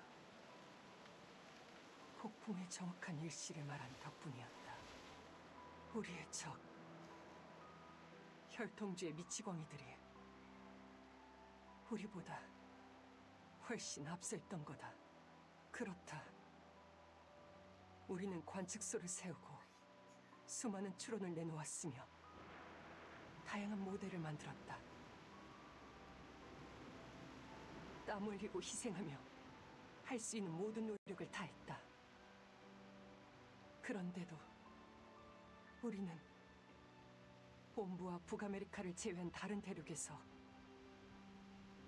타임슬립을 피할 수 있는 구역을 찾지 못했다. 95%의 지구원이 폭풍에 의해 타임슬립되고 87.9%의 설비가 파괴되었다. 예측은 100% 실패였다. 우리는 아무런 성과도 내지 못했다. 그리고 그 재건의 손 포로는 놀래라. 제 머릿속에 계속 신탁이 내려온다고 주장하는 망상병 환자였다.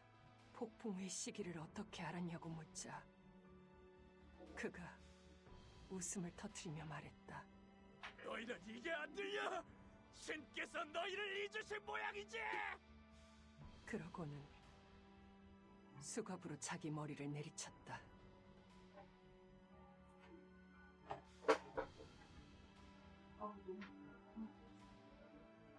선풍기를 틀어봅시다. 그렇다. 그는 구제불능의 미치광이었다. 하지만 아이러니하게도 우리가 살아남은 건 바로 그 정신차는 환자의 미친 헛소리 덕분이었다. 전혀 이성적이지 않고 이해할 수 없는 사이비 같은 확언 덕분에. 그렇기에 기록자도 점점 우리는 물고기가 물속에 있다는 이유로 오늘은 검은 옷을 입고 외출하지 말라는 말을 믿어야 하는 거다. 영원하고 초월적인 추상의 천국이 존재하며 그곳에선 모두의 영혼은 하나의 숫자란 말을 믿어야 하는 거다. 지구의 위대한 존재가 있으며 시간의 흔들림은 그것이 드리워진 그림자일 뿐이란 말을 믿어야 하는 거다. 그렇기에 개인의 목숨은 중요하지 않으며 세상도 불완전한 쓰레기장에 불과하다. 오직 선택받은 자만이 시련을 통과할 수 있다. 기록자 점점 미쳐갔는데? 대체 이런 걸 어떻게 믿는단 말인가? 아직 안 미쳤네요. 나는 마침내 마음을 굳히고 그녀에게 편지를 썼다. 내 의문에 완벽한 답을 줄 거란 기대는 없었다. 그저 그녀가 이번 폭풍우를 무사히 피했는지 확인하고 싶었을 뿐이다. 그래도 한때 허심탄회하게 마름모에 관한 이야기를 나누던 사이였으니까. 하지만 내가 받은 건 짧은 부고장이었다. 그녀는 죽었습니다. 곧 종이가 화르르 타오르더니 새하얀 채가 되었다. 그리고 그날 새로운 타임키퍼가 나타났다. 그 12살짜리 아이는 홀로 비의 장막 속에서 돌아왔다. 그녀는 우리에게 현재 외부 세계 시각을 알려주었다. 그렇다. 이제야 나는 깨달았다. 그녀가 옳았다는 걸. 바로 눈앞에 있잖아. 하지만 신이시여, 기존의 질서가 무너지고 위대한 법칙도 이미 수명이 다했다면 당신께서는 어찌하여 우리를 이렇게 농락한단 말입니까? 지구의 힘이 우리에게 눈길을 준다면, 번뜩이는 마음의 연결고리가 존재한다면 당신은 또 어찌하여 이토록 잔혹한 모습으로 나타나는 겁니까? 그 숫자, 이번 폭풍으로 되돌아간 그해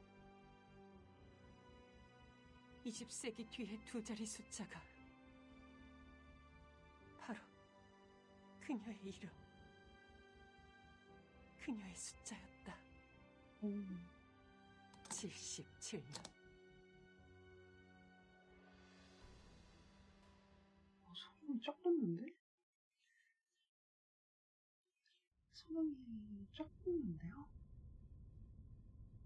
기록은 여기서 끊겼다. 갈려쓴 두 개의 숫자에서 끝나버렸다. 말도 안 돼. 이건 말도 안 돼. 어떻게 이런 일이... 이런 예언을 한 사람이 있었다니. 버틴과 소네트도 이 정보를 알게 되면 분명 기뻐할 거야. 잘했어, 소더비 씨. 이건 정직원에 필적할 만한 실적이야. 얼른 네 지도 선생님에게 이 보고서를... 종이를 움켜쥔 마틸다가 잔뜩 흥분한 채 고개를 돌렸다. 그런데 그 자리에 서 있는 건 수덕이가 아니었다. 남의 방에서 뭐 하는 거야? 상대가 손에 든 자료를 거칠게 빼갔다. 이건 내 개인 물품이야. 너희는 처분할 권한이 없어. 당장 나가줘. 개인 물품은 무슨... 이건 정상적으로 제출되지 않은 귀중한 기록 자료예요.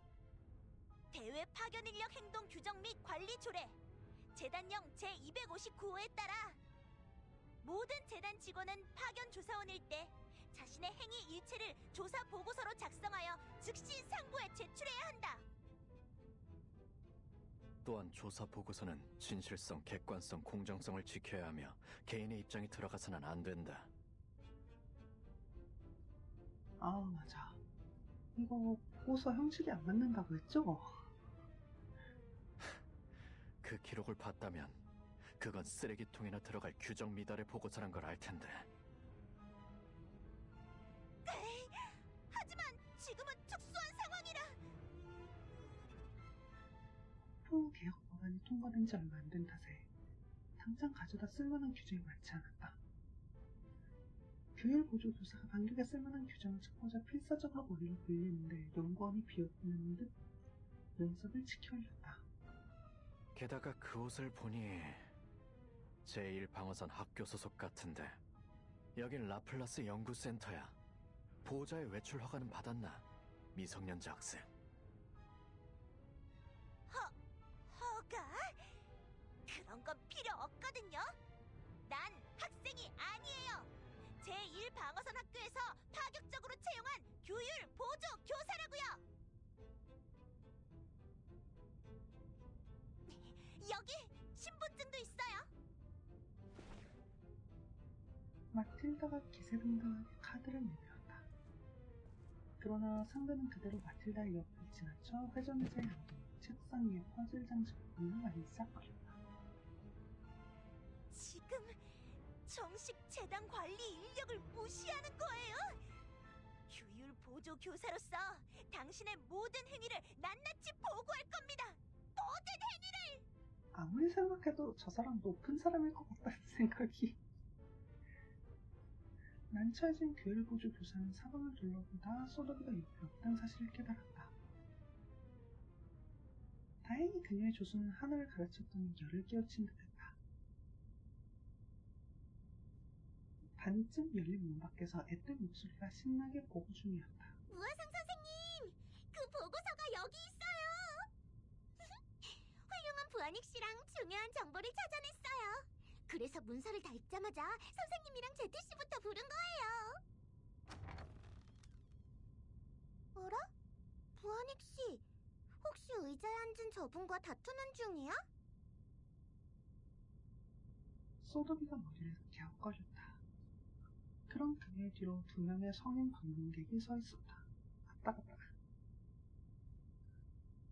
그 보고서의 뒷부분이 당신 방에 있을 줄은 몰랐는걸, 아들러.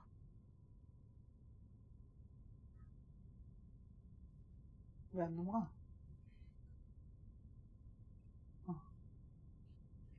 응? 왜 안 넘어가? 아빠가 못 들은 척할 수 없는 목소리였다.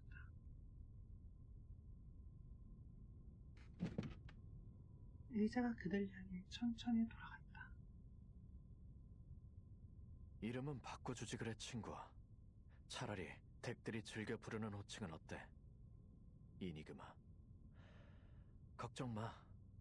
이 이름을 지은 사람에게 악의가 없단 건 알고 있으니까. 에니그마.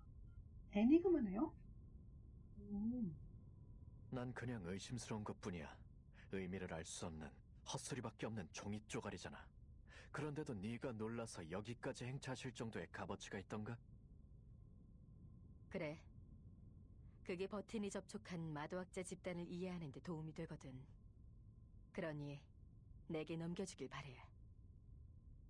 콘스탄틴의 참모 총장께서 말씀하시는데 당연히 드려야지. 자, 가져가시죠. 춥고 그늘진 방에 있던 터라 곰팡이 얼룩이 좀 생겼는데 거슬리지 않았으면 좋겠군. 연구원은 의자에서 일어나지도 않은 채 보고서를 옆으로 툭 던졌다. 제트는 여전히 날 서 있는 상대에 만족스러운 듯 부드럽게 미소 지었다. 하지만 교육보조 교사는 이런 규정위반 행위를 용납할 수 없었다. 연구센터 직원이라면 기본적인 예의를 지켜주시죠. 무례하기 짝이 없네. 그 순간 무화상이 마틸다의 어깨를 두드리며 문 밖을 가리켰다. 부아닉 씨, 소더비 씨, 두 사람 모두 잘해줬어요. 이 정보가 타임키퍼에게 분명 도움이 될 겁니다. 그리고 부아닉 씨의 지대한 공헌은 지금 바로 제1방어선학교에 보고하도록 하죠. 이 문서는 분석이 더 필요하겠지만 일선에서 발견한 사람이라면 더 많은 정보를 제공할 수 있을 거예요. 그러니 우린 이만 가죠.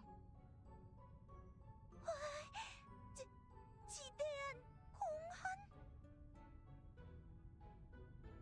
어린 교육보조 교사는 그 단어에 꽂혀버려 다른 말은 들리지도 않는 듯했다.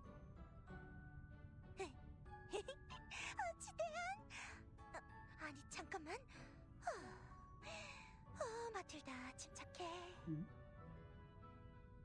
잠시만요.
그건 저만의 공로가 아닙니다.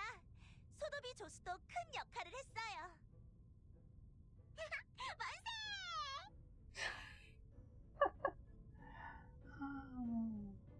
아이 뭐 어린아이니까요. 작게 중얼거리는 숙녀의 목소리는 큰 환호성에 묻히고 말았다. 그러니까 부아닉 씨, 이제 트위스트 파티 풍선이랑 꽃을 준비해도 되는 거지? 파티는 조금 더 생각해 봐야겠어. 그리고 그냥 마틸다라고 불러. 의욕 넘치는 수더비의 팔을 힘겹게 뿌리친 마틸다는 이내 비틀거리며 복도로 향했다.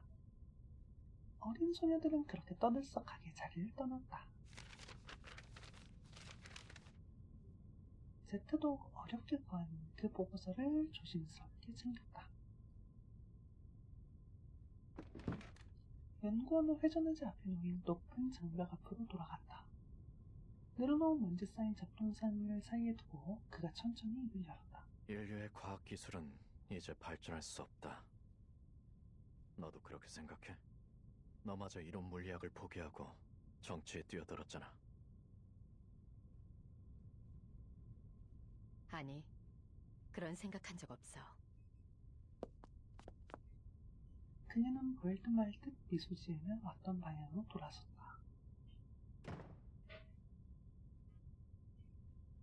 문이 닫혔다.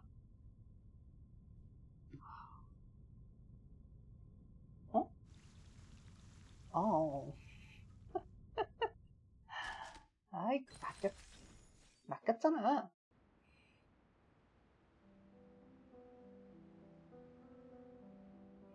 새로운 항로. 이거 어디까지 있는 거야, 근데? 어디까지 있는 걸까요?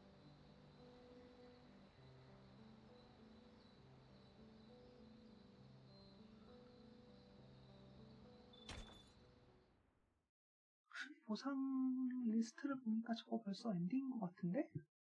특별편 되게 적었을지도?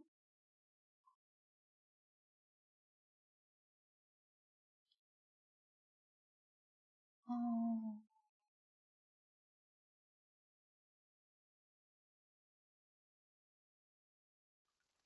생각해보면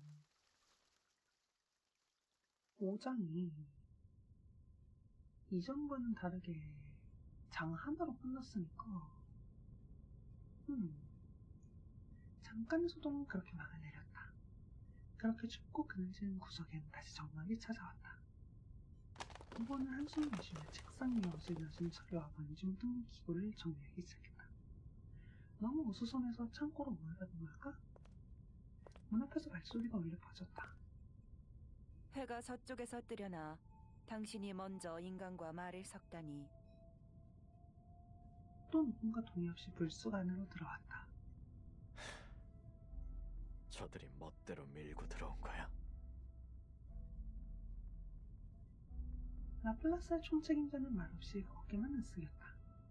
이미 북부에서 필요한 정보는 다 파악한 후였다. 불만 있으면 7일 내로 각 부서를 걸쳐 행정소송을 제기하도록 해. 아니, 그 서류는 나한테 아무 가치도 없어. 내가 그걸 빼둔 건 수많은 규정 위반이 기록된 불법 보고서였기 때문이야. 개인적 감정이 잔뜩 들어간 기록을 빈틈없고 실용적이며 위대한 관리기구에 제출할 필요가 있을까? 그런 거야? 오, 굳이 저거를 가슴을 만들어 놨어야 되나? 사람인가? 사람이 가면 쓰고 있는 건가? 말이고? 아니야. 기계 장치야. 저 굳이 가슴을 만들었어야 되나, 그럼? 이성적으로 가치를 판단해서 기쁘네.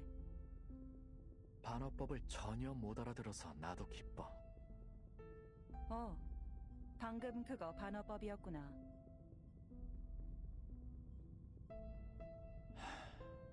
됐어. 그래서 무슨 일로 날 찾아온 거지, 루시?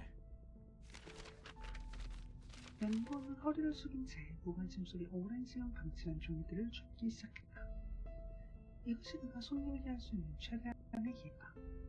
그 가짜 얼굴을 챙길 새도 없이 일부러 이 누추한 곳을 찾아주시다니. 곰팡이 핀 객태 묵은 보고서 때문은 아니겠지? 얼굴 없는 로봇은 그 말에 동의하듯 살짝 고개를 끄덕였다. 물론 아니지. 당신이 재건해손 주문을 해석해 줬으면 해. 그래도 당신은 우리 최고의 암호학자니까.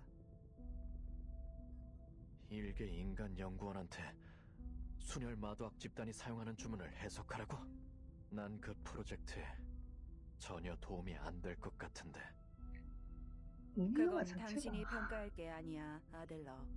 임금이라는 말 자체가 암호잖아. 연구원은 고개를 들지도 않은 채 먼지 묻은 서류를 책상에 펼쳐놓기만 할 뿐이었다. 그래, 덱들은 평가하고 실험하고 열거하며 시행착오를 겪지. 마치 영원히 멈추지 않는 엔진처럼 연구센터를 이끌고 혼란은 비의 장막 속으로 돌진해. 길이 꼬여있든 돌아가든 시간이 앞으로 가든 뒤로 가든 자신이 나은 방향으로 나아가고 있다고 생각하면 그만이니까. 칭찬 고마워. 우리 모두에게 영광이야. 칭찬이 아니라 됐다. 창조적이지 않은 삶은 가치가 없다는 걸 당신도 인정하겠지. 내겐 이제 그런 능력이 없어. 사연 남게? 당신들에게 필요한 인간의 과학기술과 마도학이 결합된 능력 같은 건 없다고. 난 마도학이란 걸 전혀 이해할 수 없어. 그러니까 난 쓸모없는 존재야. 서류를 정리하던 책상에서 거친 소리가 울려 퍼졌다. 그 깡통 머리로 인간의 정신 구조를 이해할 수 있으리란 기대는 하지도 않아. 그러니까 그냥 날 좀 내버려둬. 하지만 로봇은 격앙된 그 말을 들은 척도 안 했다. 재건의 손 가면을 분석하는 게 쉽지 않아. 연구센터에 부작용이 확산되고 있어. 지하 1층의 격리 병동은 이미 꽉 찼고. 그거 참 큰일이네. 연구를 중단해보긴 했고. 아니, 가면으로 현상 실험을 진행한 결과 폭풍 후에 빗방울과 일치하는 성분을 찾아냈어. 그런데 그 성분을 알아내도 원리를 유추할 수가 없어. 재건의 손이 사용한 원래의 면역 주문을 찾아야 해. 당연한 소릴. 건강진단서를 뜯어본다고 해서 그 사람의 진로 계획을 알 수 있겠어? 그리고 원래의 주문을 알아낸다 해도 검증할 환경이 없어. 그건 폭풍우가 닥친 외부 세계에서만 유효하니까. 총결이는 어린 연구원의 눈빛은 비웃음이 가득했다. 그러니 우리가 정확한 주문을 알아내고 규정에 따라 외출 허가를 받은 다음 거룩한 의지를 가진 지원자까지 확보해도 성과를 낸다는 보장이 없지. 상아탑에서의 실험은 쓸모없으니 말이야. 폭풍 후 연구는 폭풍 후 안에서만 마칠 수 있어. 아직 머리가 쓸만한 것 같아 기쁘네. 고작 몇 마디 말로 일주일간 우리가 세미나에서 얻은 모든 결과를 도출하다니. 이 정도면 당신이 이번 일의 적임자라는 걸 증명하기에 충분한 것 같은데.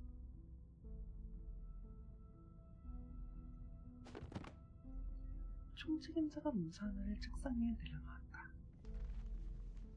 재단이 이번에 역사 보존팀에서 예측한 여러 임계점으로 조사원을 보냈어. 재건의 손이 1929년처럼 인위적으로 폭풍우를 가속화할 계획이라면 역사와 사회적 변혁의 장소, 즉 시대의 임계점, 폭풍우의 중심에서 그들이 다시 나타날 거야. 이번에 파견된 사람 중에는 당신 누나 그레타 호프만도 있어. 누나가 뭘 하고 다니는지 관심 없어. 우리는 입장이 다르니까. 상관없어. 그냥 알려준 것뿐이야, 아들러. 아들러고구만. 누구든 주문을 전하는 데 성공하면 폭풍우 면역 연구가 바로 시작될 거야. 마음을 다잡는 데 시간이 얼마나 걸리든 상관없어. 하지만 폭풍우 경보가 울리면 24시간 이내에 검증해야만 해. 그때는 준비가 되어 있길 바라겠어. 그녀는 그 어떤 거절의 여지도 남기지 않고 단호한 걸음으로 자리를 떠났다. 연구원의 시선이 그 문서를 헤맸다. 문서 제일 위에 있는 사진에는 익숙한 얼굴이 있었다. 그는 서랍을 열어 찢어진 페이지를 꺼냈다. 아직 제출하지 않은 마지막 암호였다. 난 이제 확신할 수 있다. 인류의 시대는 이미 끝나버렸다는 것을. 아, 그냥 신캐릭터였구나. 아니, 난 또 재건의 손이 원래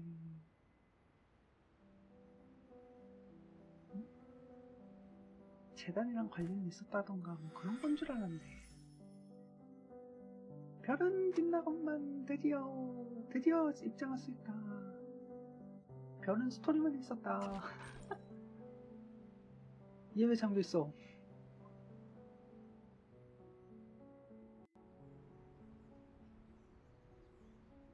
이걸 먼저 해야 된다고? 예. 그래, 바쁘게 가는 너 말이다. 바람처럼 빨리도 가는구나. 어딜 가는 거니? 연극을 빨리 보고 싶어. 연극이라. 연극. 이야기를 좋아하는 아이구나. 이곳은 빈이지. 그러니 이곳에 온 건 너무도 당연한 일이야. 제대로 찾아왔단다. 이곳은 바닥이 금으로 장식되어 있고 이야기에는 음악이 깔려 있지. 그 어떤 문외한도 호기심에 눈 똑바로 뜨고 결말까지 볼 수도 있단다. 어머, 내 입이 말썽이구나. 물론 네가 문외한이라는 건 아니야. 넌 눈이 높은 감상가잖니. 그럼 네가 떠나기 전에 내가 문제 하나 내봐도 될까? 네가 제일 좋아하는 이야기는 몇 막이니? 어? 이게 뭐지? 몰라요. 이 욕심쟁이. 넌 언제나 선택을 어렵게 생각하는 것 같더구나. 그렇지 않니? 하지만 우리는 항상 선택의 기로에 서지. 그런데 말이다. 내가 가장 좋아하는 건 몇 막인지 아니? 1막도, 3막도, 5막도 아닌 6막이란다. 최고의 순간이지. 예. 바닥에 접어갔던 머리를 들어 올리는 국왕.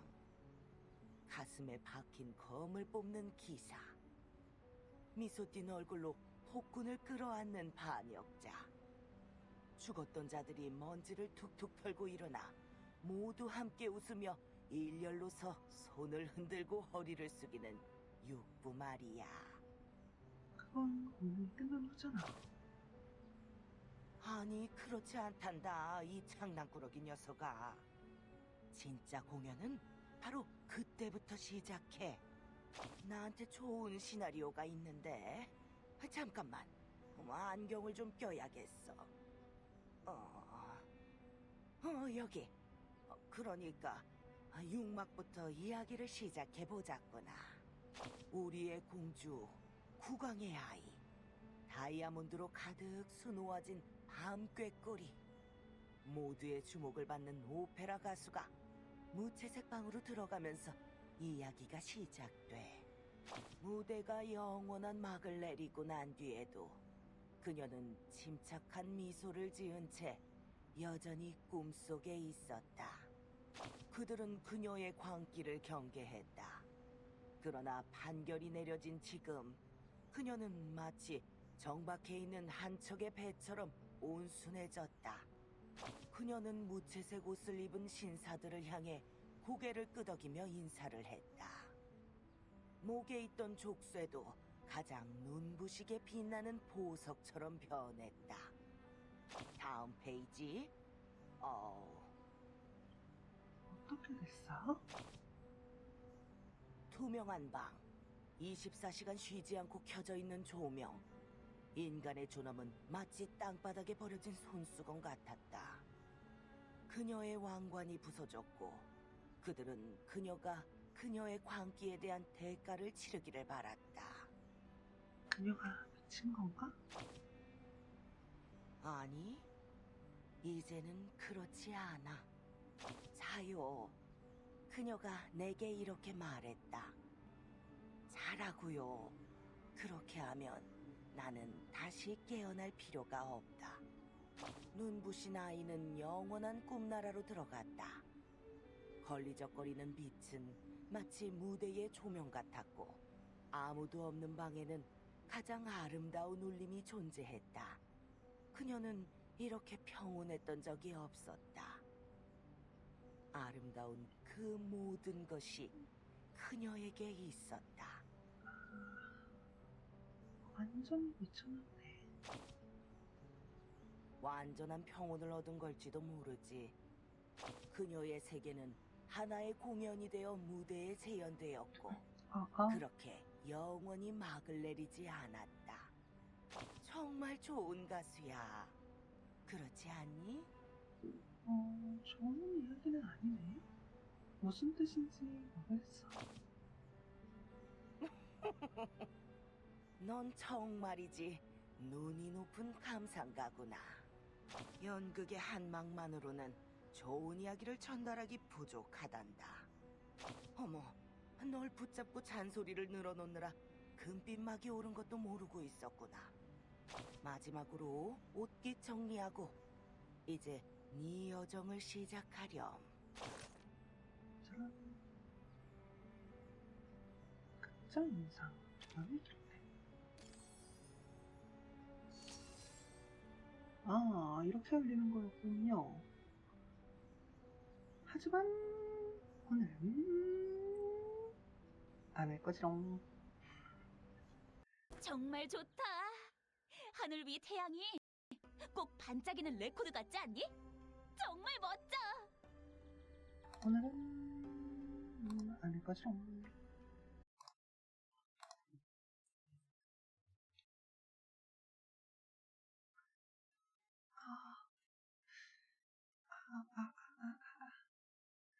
엉덩이 아파.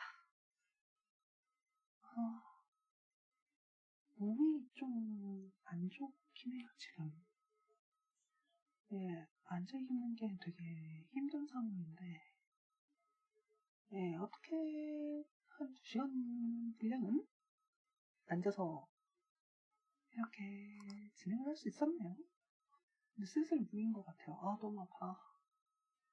그럼 오늘 방송 여기까지만 하도록 할게요.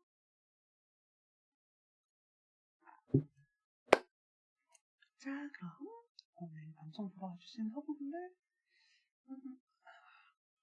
너무너무 감사드리고 저는 이만 물러가도록 하겠습니다.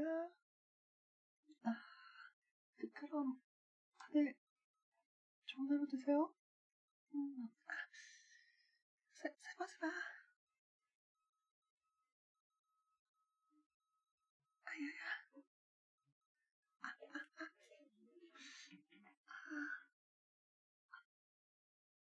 너무